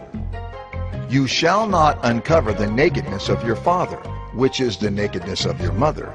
She is your mother. You shall not uncover her nakedness. You shall not uncover the nakedness of your father's wife. It is your father's nakedness. You shall not uncover the nakedness of your sister, your father's daughter, or your mother's daughter, whether brought up in the family or in another home. You shall not uncover the nakedness of your son's daughter or of your daughter's daughter, for their nakedness is your own nakedness. You shall not uncover the nakedness of your father's wife's daughter, brought up in your father's family, since she is your sister. You shall not uncover the nakedness of your father's sister. She is your father's relative. You shall not uncover the nakedness of your mother's sister, for she is your mother's relative. You shall not uncover the nakedness of your father's brother. That is, you shall not approach his wife. She is your aunt. You shall not uncover the nakedness of your daughter-in-law. She is your son's wife. You shall not uncover her nakedness. You shall not uncover the nakedness of your brother's wife. It is your brother's nakedness. You shall not uncover the nakedness of a woman and of her daughter, and you shall not take her son's daughter or her daughter's daughter to uncover her nakedness. They are relatives. It is depravity. And you shall not take a woman as a rival wife to her sister, uncovering her nakedness while her sister is still alive. You shall not approach a woman to uncover her nakedness while she's in her menstrual uncleanness. And you shall not lie sexually with your neighbor's wife, and so make yourself unclean with her. You shall not give any of your children to offer them to Molech, and so profane the name of your God. I am the Lord. You shall not lie with a male as with a woman. It is an abomination. And you shall not lie with any animal, and so make yourself unclean with it. Neither shall any woman give herself to an animal to lie with it. It is perversion. Do not make yourselves unclean by any of these things, for by all these the nations I am driving out before you have become unclean, and the land became unclean, so that I punished its iniquity, and the land vomited out its inhabitants. But you shall keep my statutes and my rules, and do none of these abominations, either the native or the stranger who sojourns among you. For the people of the land who were before you did all of these abominations, so that the land became unclean. Lest the land vomit you out when you make it unclean, as it vomited out the nation that was before you. For everyone who does any of these abominations, the persons who do them shall be cut off from among their people. So keep my charge, never to practice any of these abominable customs that were practiced before you, and never to make yourselves unclean by them. I am the Lord your God.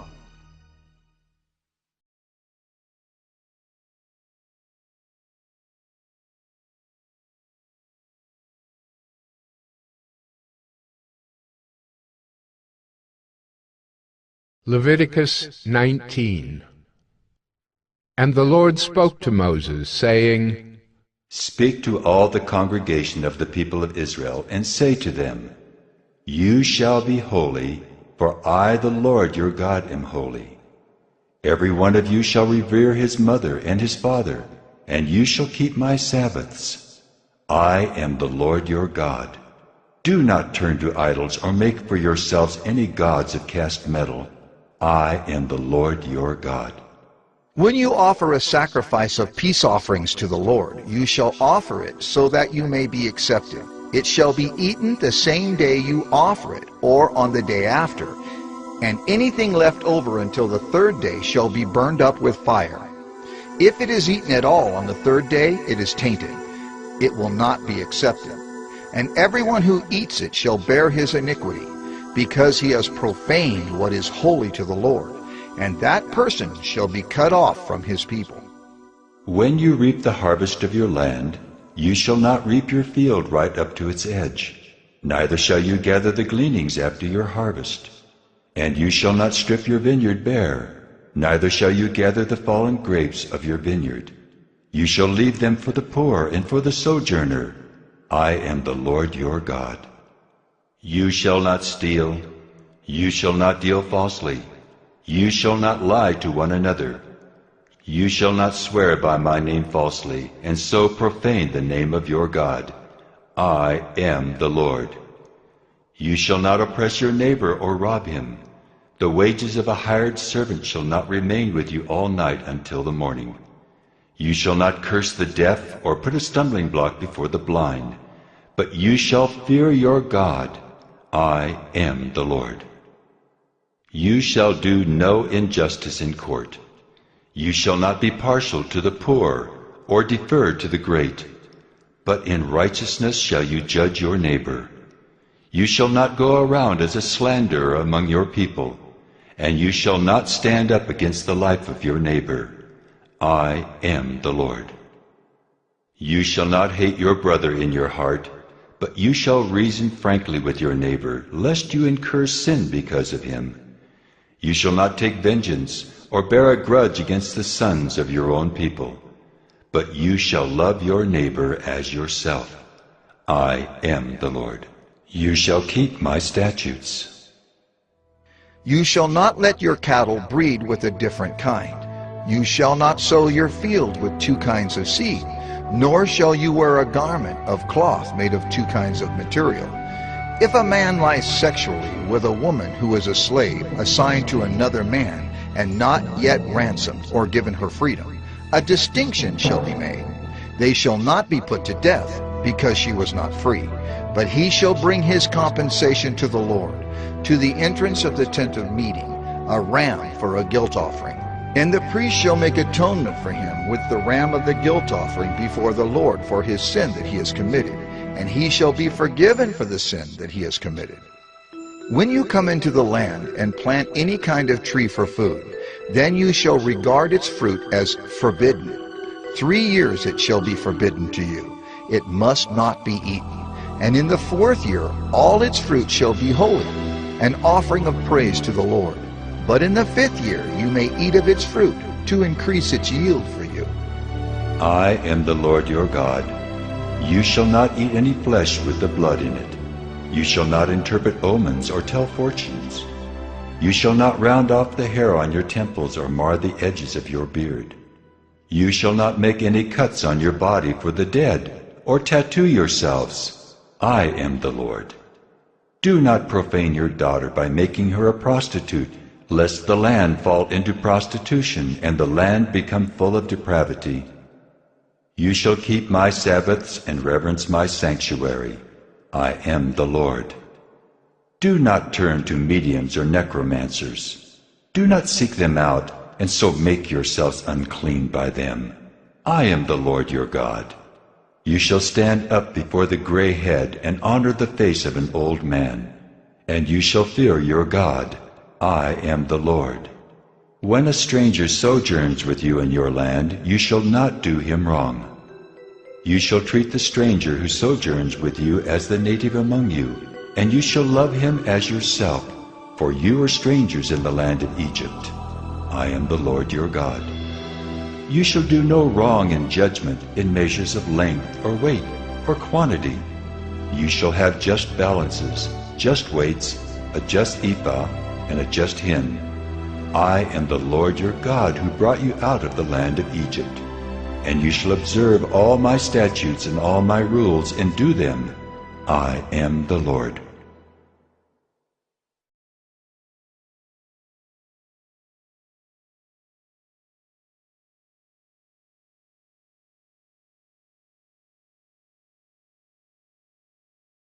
Leviticus 20.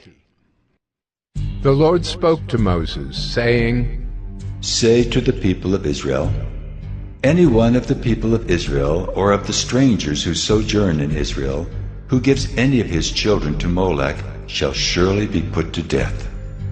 The people of the land shall stone him with stones. I myself will set my face against that man, and will cut him off from among his people, because he has given one of his children to Molech, to make my sanctuary unclean, and to profane my holy name. And if the people of the land do at all close their eyes to that man, when he gives one of his children to Molech, and do not put him to death, then I will set my face against that man and against his clan, and will cut them off from among their people, him and all who follow him in whoring after Molech. If a person turns to mediums and necromancers, whoring after them, I will set my face against that person and will cut him off from among his people. Consecrate yourselves, therefore, and be holy, for I am the Lord your God. Keep my statutes and do them. I am the Lord who sanctifies you. For anyone who curses his father or his mother shall surely be put to death. He has cursed his father or his mother. His blood is upon him. If a man commits adultery with the wife of his neighbor, both the adulterer and the adulteress shall surely be put to death. If a man lies with his father's wife, he has uncovered his father's nakedness. Both of them shall surely be put to death. Their blood is upon them.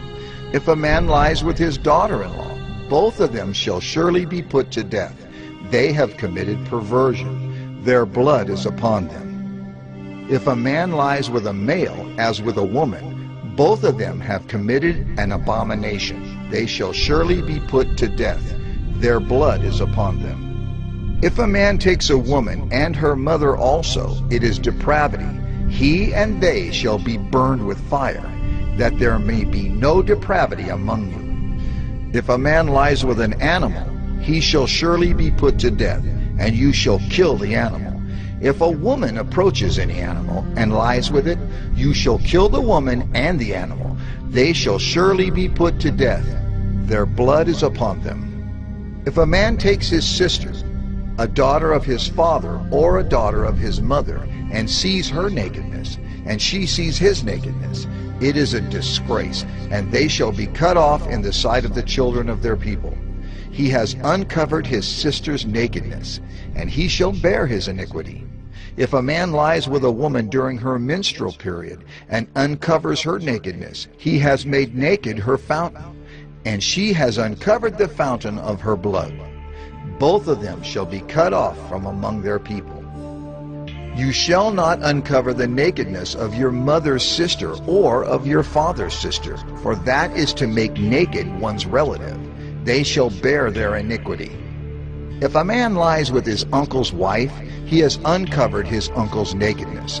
They shall bear their sin. They shall die childless. If a man takes his brother's wife, it is impurity. He has uncovered his brother's nakedness. They shall be childless. You shall therefore keep all my statutes and all my rules and do them, that the land where I am bringing you to live may not vomit you out. And you shall not walk in the customs of the nation that I am driving out before you. For they did all these things, and therefore I detested them. But I have said to you, you shall inherit their land, and I will give it to you to possess, a land flowing with milk and honey. I am the Lord your God, who has separated you from the peoples. You shall therefore separate the clean beast from the unclean, and the unclean bird from the clean. You shall not make yourselves detestable by beast or by bird or by anything with which the ground crawls, which I have set apart for you to hold unclean. You shall be holy to me, for I the Lord am holy and have separated you from the peoples, that you should be mine. A man or a woman who is a medium or a necromancer shall surely be put to death. They shall be stoned with stones. Their blood shall be upon them.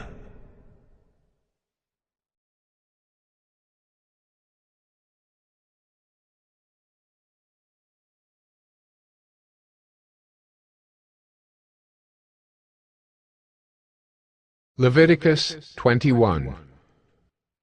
And the Lord said to Moses, Speak to the priests, the sons of Aaron, and say to them, No one shall make himself unclean for the dead among his people, except for his closest relatives, his mother, his father, his son, his daughter, his brother, or his virgin sister, who is near to him, because she has had no husband. For her he may make himself unclean. He shall not make himself unclean as a husband among his people, and so profane himself. They shall not make bald patches on their heads, nor shave off the edges of their beards, nor make any cuts on their body. They shall be holy to their God, and not profane the name of their God. For they offer the Lord's food offerings, the bread of their God. Therefore they shall be holy. They shall not marry a prostitute, or a woman who has been defiled. Neither shall they marry a woman divorced from her husband, for the priest is holy to his God. You shall sanctify him, for he offers the bread of your God. He shall be holy to you, for I, the Lord, who sanctify you, am holy. And the daughter of any priest, if she profanes herself by whoring, profanes her father, she shall be burned with fire. The priest who is chief among his brothers, on whose head the anointing oil is poured, and who has been consecrated to wear the garments, shall not let the hair of his head hang loose, nor tear his clothes. He shall not go into any dead bodies, nor make himself unclean, even for his father or for his mother. He shall not go out of the sanctuary, lest he profane the sanctuary of his God. For the consecration of the anointing oil of his God is on him. I am the Lord. And he shall take a wife in her virginity, a widow, or a divorced woman, or a woman who has been defiled, or a prostitute. These he shall not marry, but he shall take as his wife a virgin of his own people, that he may not profane his offspring among his people. For I am the Lord who sanctifies him. And the Lord spoke to Moses, saying, Speak to Aaron, saying, None of your offspring throughout their generations who has a blemish may approach to offer the bread of his God. For no one who has a blemish shall draw near, a man blind or lame, or one who has a mutilated face or a limb too long, or a man who has an injured foot or an injured hand, or a hunchback or a dwarf, or a man with a defect in his sight, or an itching disease, or scabs or crushed testicles. No man of the offspring of Aaron the priest who has a blemish shall come near to offer the Lord's food offerings. Since he has a blemish, he shall not come near to offer the bread of his God. He may eat the bread of his God, both of the most holy and of the holy things. But he shall not go through the veil or approach the altar because he has a blemish, that he may not profane my sanctuaries. For I am the Lord who sanctifies them.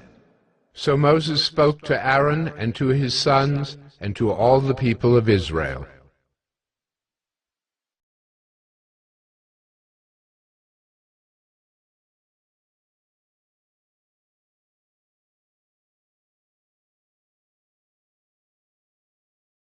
Leviticus 22. And the Lord spoke to Moses, saying, Speak to Aaron and his sons, so that they abstain from the holy things of the people of Israel, which they dedicate to me, so that they do not profane my holy name. I am the Lord. Say to them, If any one of all your offspring throughout your generations approaches the holy things that the people of Israel dedicate to the Lord while he has an uncleanness, that person shall be cut off from my presence. I am the Lord. None of the offspring of Aaron who has a leprous disease or a discharge may eat of the holy things until he is clean.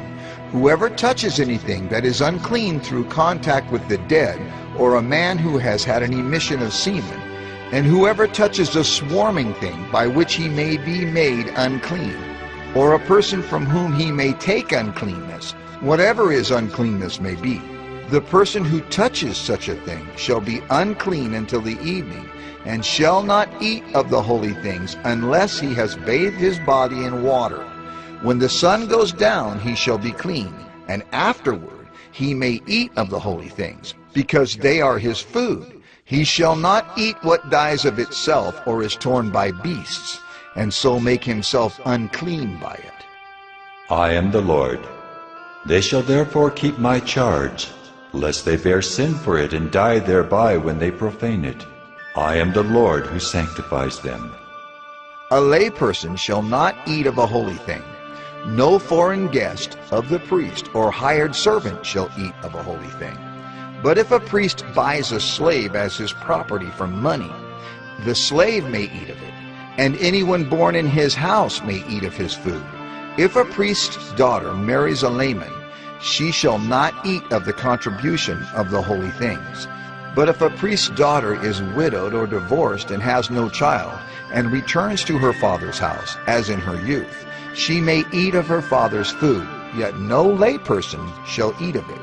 And if anyone eats of a holy thing unintentionally, he shall add the fifth of its value to it, and give the holy thing to the priest. They shall not profane the holy things of the people of Israel, which they contribute to the Lord, and so cause them to bear iniquity and guilt by eating their holy things. For I am the Lord who sanctifies them. And the Lord spoke to Moses, saying, Speak to Aaron and his sons and all the people of Israel, and say to them, When anyone of the house of Israel or of the sojourners in Israel presents a burnt offering as his offering, for any of their vows or free will offerings that they offer to the Lord, if it is to be accepted for you, it shall be a male without blemish, of the bulls or the sheep or the goats, you shall not offer anything that has a blemish, for it will not be acceptable for you.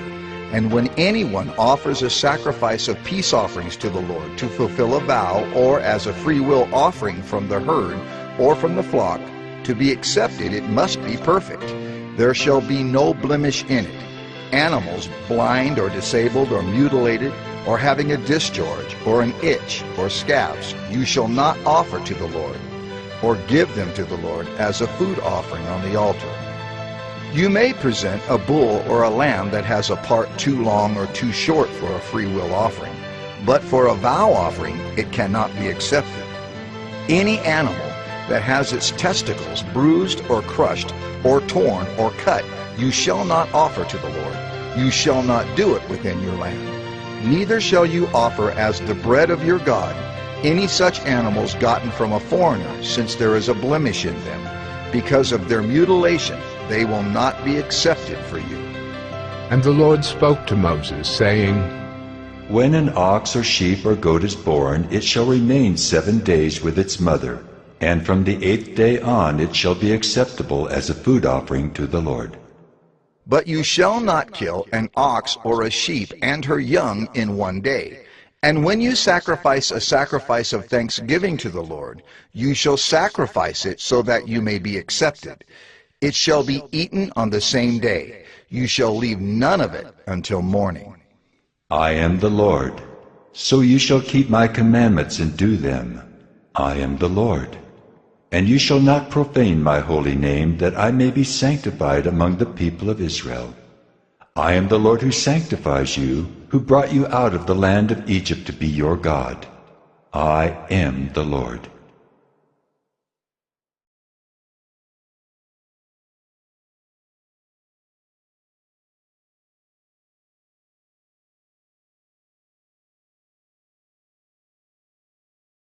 Leviticus 23. The Lord spoke to Moses, saying, Speak to the people of Israel and say to them, These are the appointed feasts of the Lord that you shall proclaim as holy convocations. They are my appointed feasts. 6 days shall work be done, but on the 7th day is a Sabbath of solemn rest, a holy convocation. You shall do no work. It is a Sabbath to the Lord in all your dwelling places. These are the appointed feasts of the Lord, the holy convocations, which you shall proclaim at the time appointed for them. In the 1st month, on the 14th day of the month at twilight, is the Lord's Passover. And on the 15th day of the same month is the feast of unleavened bread to the Lord. For 7 days you shall eat unleavened bread. On the 1st day you shall have a holy convocation. You shall not do any ordinary work. But you shall present a food offering to the Lord for 7 days. On the 7th day is a holy convocation. You shall not do any ordinary work. And the Lord spoke to Moses, saying, Speak to the people of Israel and say to them, When you come into the land that I give you and reap its harvest, you shall bring the sheaf of the first fruits of your harvest to the priest. And he shall wave the sheaf before the Lord, so that you may be accepted. On the day after the Sabbath the priest shall wave it. And on the day when you wave the sheaf, you shall offer a male lamb a year old, without blemish, as a burnt offering to the Lord. And the grain offering with it shall be 2/10 of an ephah of fine flour mixed with oil, a food offering to the Lord with a pleasing aroma. And the drink offering with it shall be of wine, 1/4 of a hin. And you shall eat neither bread nor grain, parched or fresh, until this same day, until you have brought the offering of your God. It is a statute forever throughout your generations in all your dwellings. You shall count 7 full weeks from the day after the Sabbath, from the day that you brought the sheaf of the wave offering. You shall count 50 days to the day after the 7th Sabbath. Then you shall present a grain offering of new grain to the Lord. You shall bring from your dwelling places 2 loaves of bread to be waved, made of 2/10 of an ephah.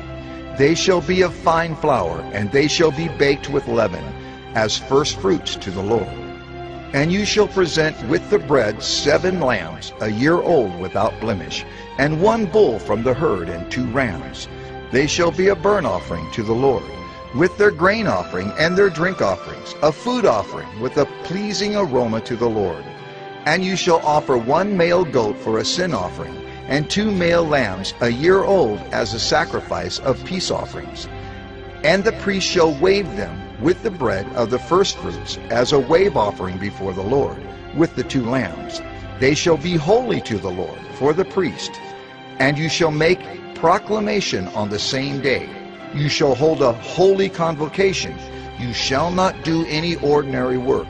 It is a statute forever in all your dwelling places throughout your generations. And when you reap the harvest of your land, you shall not reap your field right up to its edge, nor shall you gather the gleanings after your harvest. You shall leave them for the poor and for the sojourner. I am the Lord your God. And the Lord spoke to Moses, saying, Speak to the people of Israel, saying, In the 7th month, on the 1st day of the month, you shall observe a day of solemn rest, a memorial proclaimed with blast of trumpets, a holy convocation. You shall not do any ordinary work, and you shall present a food offering to the Lord. And the Lord spoke to Moses, saying, Now on the 10th day of this 7th month is the Day of Atonement.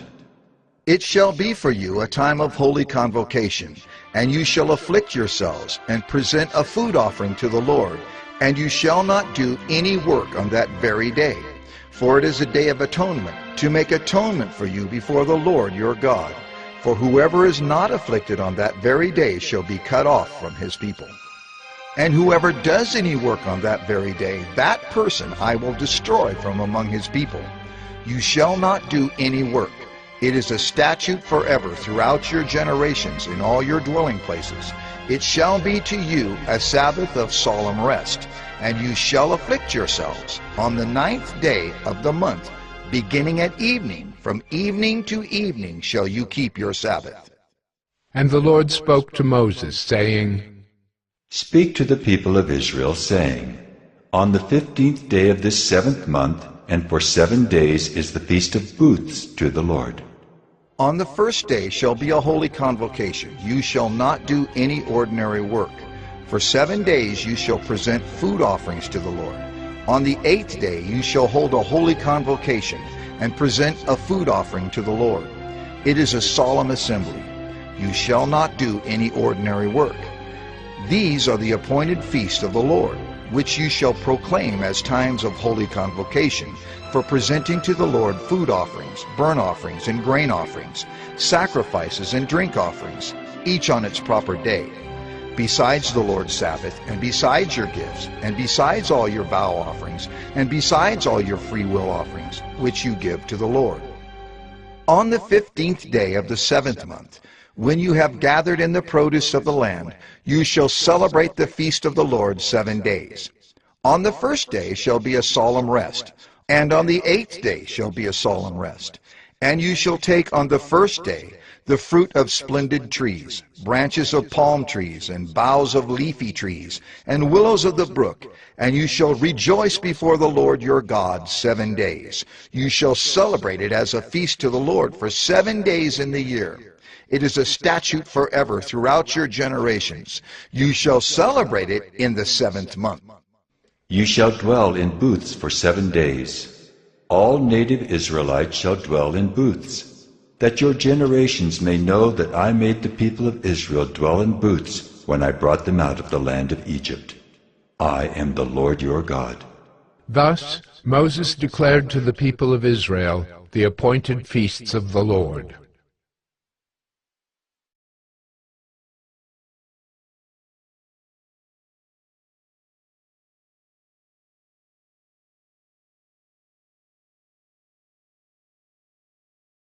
Leviticus 24.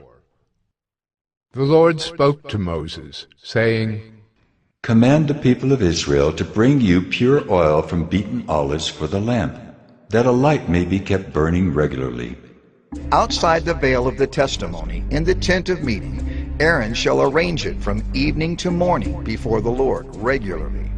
It shall be a statute forever throughout your generations. He shall arrange the lamps on the lampstand of pure gold before the Lord regularly. You shall take fine flour and bake 12 loaves from it. 2/10 of an ephah shall be in each loaf. And you shall set them in 2 piles, 6 in a pile, on the table of pure gold before the Lord.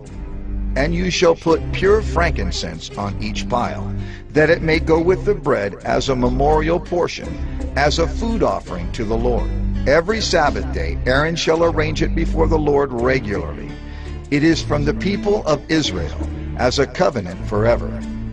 And it shall be for Aaron and his sons, and they shall eat it in a holy place, since it is for him a most holy portion out of the Lord's food offerings, a perpetual due. Now an Israelite woman's son, whose father was an Egyptian, went out among the people of Israel. And the Israelite woman's son and a man of Israel fought in the camp. And the Israelite woman's son blasphemed the name and cursed. Then they brought him to Moses. His mother's name was Shelomith, the daughter of Dibri, of the tribe of Dan. And they put him in custody till the will of the Lord should be clear to them.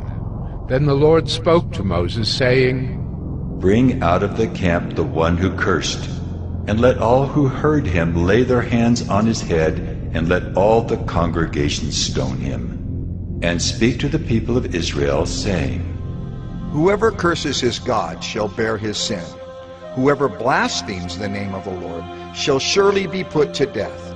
All the congregation shall stone him. The sojourner as well as the native, when he blasphemes the name, shall be put to death. Whoever takes a human life shall surely be put to death. Whoever takes an animal's life shall make it good, life for life. If anyone injures his neighbor, as he has done, it shall be done to him. Fracture for fracture, eye for eye, tooth for tooth. Whatever injury he has given a person shall be given to him. Whoever kills an animal shall make it good, and whoever kills a person shall be put to death. You shall have the same rule for the sojourner and for the native, for I am the Lord your God. So Moses spoke to the people of Israel, and they brought out of the camp the one who had cursed, and stoned him with stones. Thus the people of Israel did as the Lord commanded Moses.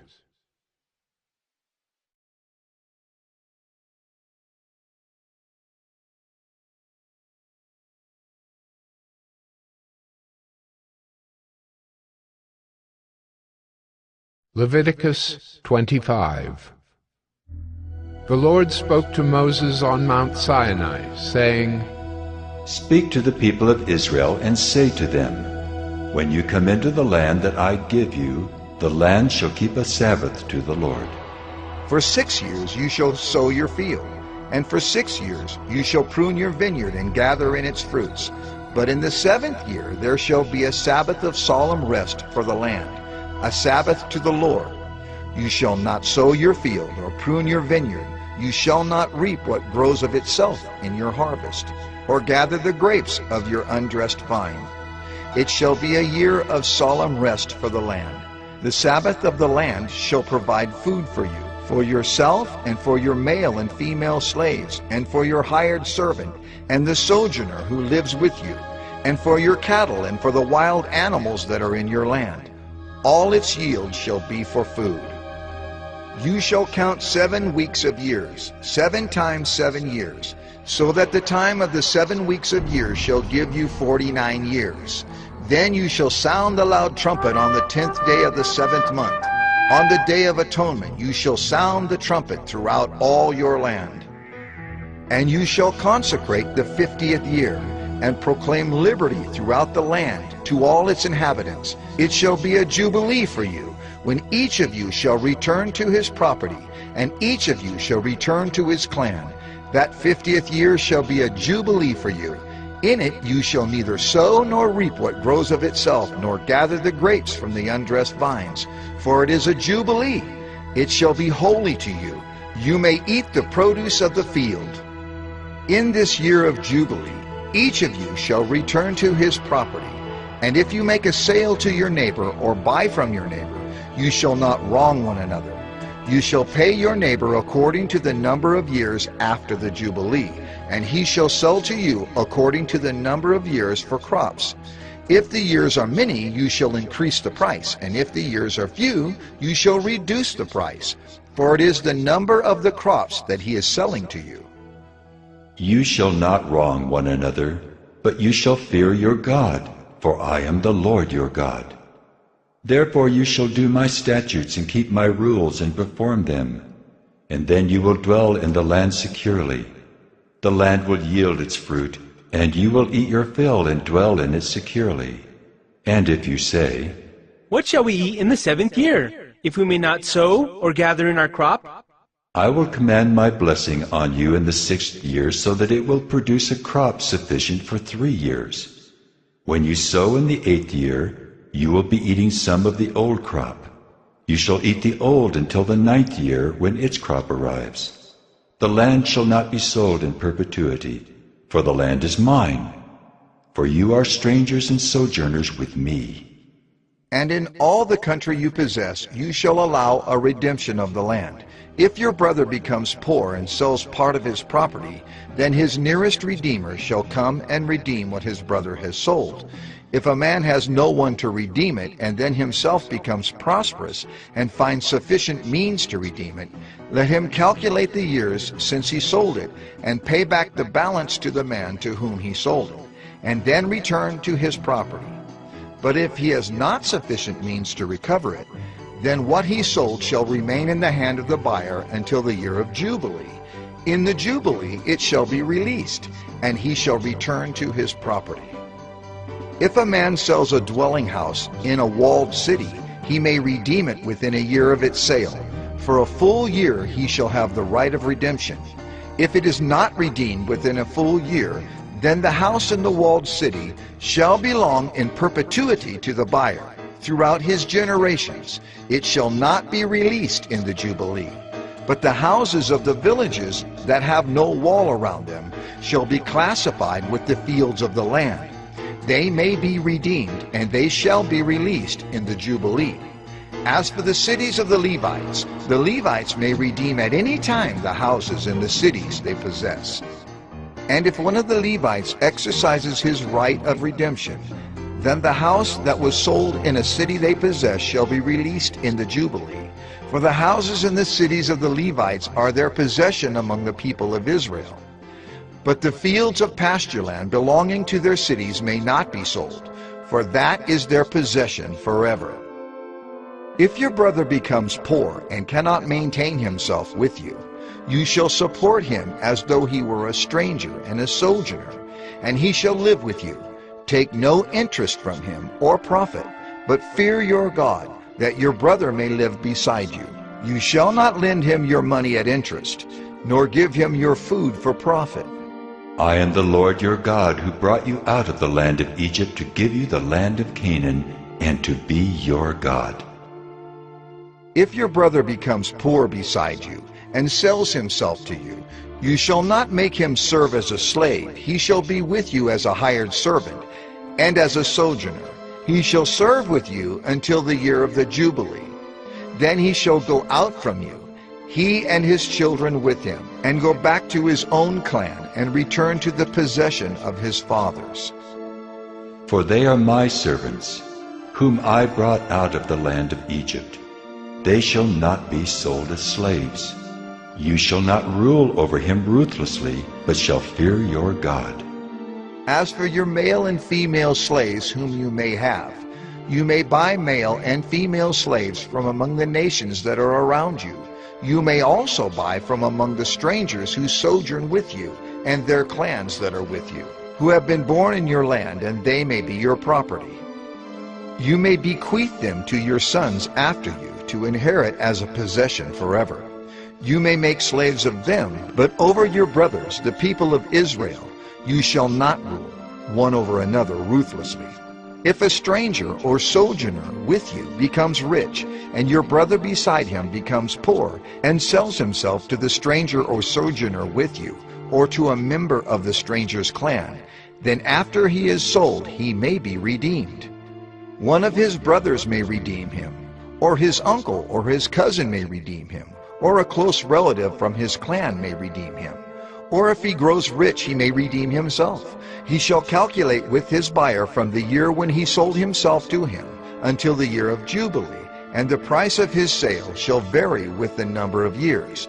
The time he was with his owner shall be rated as the time of a hired servant. If there are still many years left, he shall pay proportionately for his redemption some of his sale price.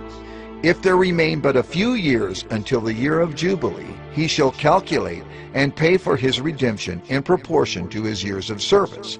He shall treat him as a servant hired year by year. He shall not rule ruthlessly over him in your sight. And if he is not redeemed by these means, then he and his children with him shall be released in the year of Jubilee. For it is to me that the people of Israel are servants. They are my servants whom I brought out of the land of Egypt. I am the Lord your God.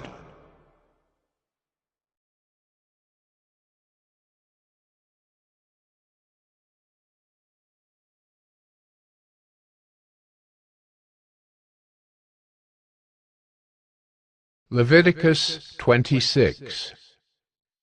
You shall not make idols for yourselves, or erect an image or pillar, and you shall not set up a figured stone in your land to bow down to it, for I am the Lord your God. You shall keep my Sabbaths and reverence my sanctuary. I am the Lord. If you walk in my statutes and observe my commandments and do them, then I will give you your rains in their season, and the land shall yield its increase, and the trees of the field shall yield their fruit. Your threshing shall last to the time of the grape harvest, and the grape harvest shall last to the time for sowing. And you shall eat your bread to the full and dwell in your land securely. I will give peace in the land, and you shall lie down, and none shall make you afraid. And I will remove harmful beasts from the land, and the sword shall not go through your land. You shall chase your enemies, and they shall fall before you by the sword. 5 of you shall chase 100, and 100 of you shall chase 10,000, and your enemies shall fall before you by the sword. I will turn to you, and make you fruitful, and multiply you, and will confirm my covenant with you. You shall eat old store long kept, and you shall clear out the old to make way for the new. I will make my dwelling among you, and my soul shall not abhor you. And I will walk among you, and will be your God, and you shall be my people. I am the Lord your God, who brought you out of the land of Egypt, that you should not be their slaves. And I have broken the bars of your yoke, and made you walk erect. But if you will not listen to me, and will not do all these commandments, if you spurn my statutes, and if your soul abhors my rules, so that you will not do all my commandments, but break my covenant, then I will do this to you. I will visit you with panic, with wasting disease and fever that consume the eyes and make the heart ache. And you shall sow your seed in vain, for your enemies shall eat it. I will set my face against you, and you shall be struck down before your enemies. Those who hate you shall rule over you, and you shall flee when none pursues you. And if in spite of this you will not listen to me, then I will discipline you again 7-fold for your sins. And I will break the pride of your power, and I will make your heavens like iron and your earth like bronze. And your strength shall be spent in vain, for your land shall not yield its increase, and the trees of the land shall not yield their fruit. Then if you walk contrary to me and will not listen to me, I will continue striking you 7-fold for your sins, and I will let loose the wild beasts against you, which shall bereave you of your children, and destroy your livestock, and make you few in number, so that your roads shall be deserted. And if by this discipline you are not turned to me, but walk contrary to me, then I also will walk contrary to you, and I myself will strike you 7-fold for your sins. And I will bring a sword upon you, that shall execute vengeance for the covenant. And if you gather within your cities, I will send pestilence among you, and you shall be delivered into the hand of the enemy. When I break your supply of bread, 10 women shall bake your bread in a single oven, and shall dole out your bread again by weight, and you shall eat and not be satisfied. But if in spite of this you will not listen to me, but walk contrary to me, then I will walk contrary to you in fury, and I myself will discipline you sevenfold for your sins. You shall eat the flesh of your sons, and you shall eat the flesh of your daughters, and I will destroy your high places, and cut down your incense altars, and cast your dead bodies upon the dead bodies of your idols. And my soul will abhor you, and I will lay your cities waste, and will make your sanctuaries desolate, and I will not smell your pleasing aromas. And I myself will devastate the land, so that your enemies who settle in it shall be appalled at it. And I will scatter you among the nations, and I will unsheath the sword after you. And your land shall be a desolation, and your cities shall be a waste. Then the land shall enjoy its Sabbaths, as long as it lies desolate, while you are in your enemy's land. Then the land shall rest and enjoy its Sabbaths. As long as it lies desolate, it shall have rest, the rest that it did not have on your Sabbaths when you were dwelling in it. And as for those of you who are left, I will send faintness into their hearts in the lands of their enemies. The sound of a driven leaf shall put them to flight, and they shall flee as one flees from the sword, and they shall fall when none pursues. They shall stumble over one another, as if to escape a sword, though none pursues. And you shall have no power to stand before your enemies, and you shall perish among the nations, and the land of your enemies shall eat you up. And those of you who are left shall rot away in your enemies' lands because of their iniquity, and also because of the iniquities of their fathers. They shall rot away like them. But if they confess their iniquity and the iniquity of their fathers in their treachery that they committed against me, and also in walking contrary to me, so that I walked contrary to them and brought them into the land of their enemies, if then their uncircumcised heart is humbled, and they make amends for their iniquity, then I will remember my covenant with Jacob, and I will remember my covenant with Isaac, and my covenant with Abraham, and I will remember the land. But the land shall be abandoned by them, and enjoy its Sabbaths, while it lies desolate without them. And they shall make amends for their iniquity, because they spurned my rules, and their soul abhorred my statutes. Yet for all that, when they are in the land of their enemies, I will not spurn them, neither will I abhor them so as to destroy them utterly, and break my covenant with them, for I am the Lord their God. But I will for their sake remember the covenant with their forefathers, whom I brought out of the land of Egypt in the sight of the nations, that I might be their God. I am the Lord. These are the statutes and rules and laws that the Lord made between himself and the people of Israel through Moses on Mount Sinai.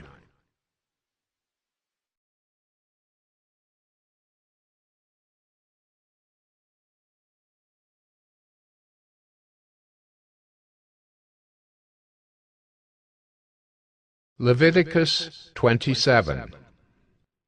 The Lord spoke to Moses, saying, Speak to the people of Israel, and say to them, If anyone makes a special vow to the Lord involving the valuation of persons, then the valuation of a male from 20 years old up to 60 years old shall be 50 shekels of silver, according to the shekel of the sanctuary. If the person is a female, the valuation shall be 30 shekels. If the person is from 5 years old up to 20 years old, the valuation shall be for a male 20 shekels, and for a female 10 shekels. If the person is from a month old up to 5 years old, the valuation shall be for a male 5 shekels of silver, and for a female the valuation shall be 3 shekels of silver. And if the person is 60 years old or over, then the valuation for a male shall be 15 shekels, and for a female 10 shekels. And if someone is too poor to pay the valuation, then he shall be made to stand before the priest, and the priest shall value him. The priest shall value him according to what the vower can afford. If the vow is an animal that may be offered as an offering to the Lord, all of it that he gives to the Lord is holy. He shall not exchange it or make a substitute for it, good for bad or bad for good. And if he does in fact substitute one animal for another, then both it and the substitute shall be holy. And if it is any unclean animal that may not be offered as an offering to the Lord, then he shall stand the animal before the priest, and the priest shall value it as either good or bad. As the priest values it, so it shall be. But if he wishes to redeem it, he shall add a fifth to the valuation. When a man dedicates his house as a holy gift to the Lord, the priest shall value it as either good or bad. As the priest values it, so it shall stand. And if the donor wishes to redeem his house, he shall add a fifth to the valuation price, and it shall be his. If a man dedicates to the Lord part of the land that is his possession, then the valuation shall be in proportion to its seed. A homer of barley seed shall be valued at 50 shekels of silver. If he dedicates his field from the year of Jubilee, the valuation shall stand. But if he dedicates his field after the Jubilee, then the priest shall calculate the price according to the years that remain until the year of Jubilee, and a deduction shall be made from the valuation. And if he who dedicates the field wishes to redeem it, then he shall add a fifth to its valuation price, and it shall remain his. But if he does not wish to redeem the field, or if he has sold the field to another man, it shall not be redeemed any more. But the field, when it is released in the Jubilee, shall be a holy gift to the Lord, like a field that has been devoted. The priest shall be in possession of it. If he dedicates to the Lord a field that he has bought which is not a part of his possession, then the priest shall calculate the amount of the valuation for it up to the year of Jubilee, and the man shall give the valuation on that day as a holy gift to the Lord. In the year of Jubilee the field shall return to him from whom it was bought, to whom the land belongs as a possession. Every valuation shall be according to the shekel of the sanctuary. 20 gerahs shall make a shekel. But a firstborn of animals, which as a firstborn belongs to the Lord, no man may dedicate, whether ox or sheep, it is the Lord's. And if it is an unclean animal, then he shall buy it back at the valuation, and add a fifth to it. Or if it is not redeemed, it shall be sold at the valuation. But no devoted thing that a man devotes to the Lord of anything that he has, whether man or beast, or of his inherited field, shall be sold or redeemed. Every devoted thing is most holy to the Lord. No one devoted who is to be devoted for destruction from mankind shall be ransomed. He shall surely be put to death. Every tithe of the land, whether of the seed of the land or of the fruit of the trees, is the Lord's. It is holy to the Lord. If a man wishes to redeem some of his tithe, he shall add a fifth to it. And every tithe of herds and flocks, every 10th animal of all that pass under the herdsman's staff, shall be holy to the Lord. One shall not differentiate between good or bad, neither shall he make a substitute for it. And if he does substitute for it, then both it and the substitute shall be holy. It shall not be redeemed. These are the commandments that the Lord commanded Moses for the people of Israel on Mount Sinai.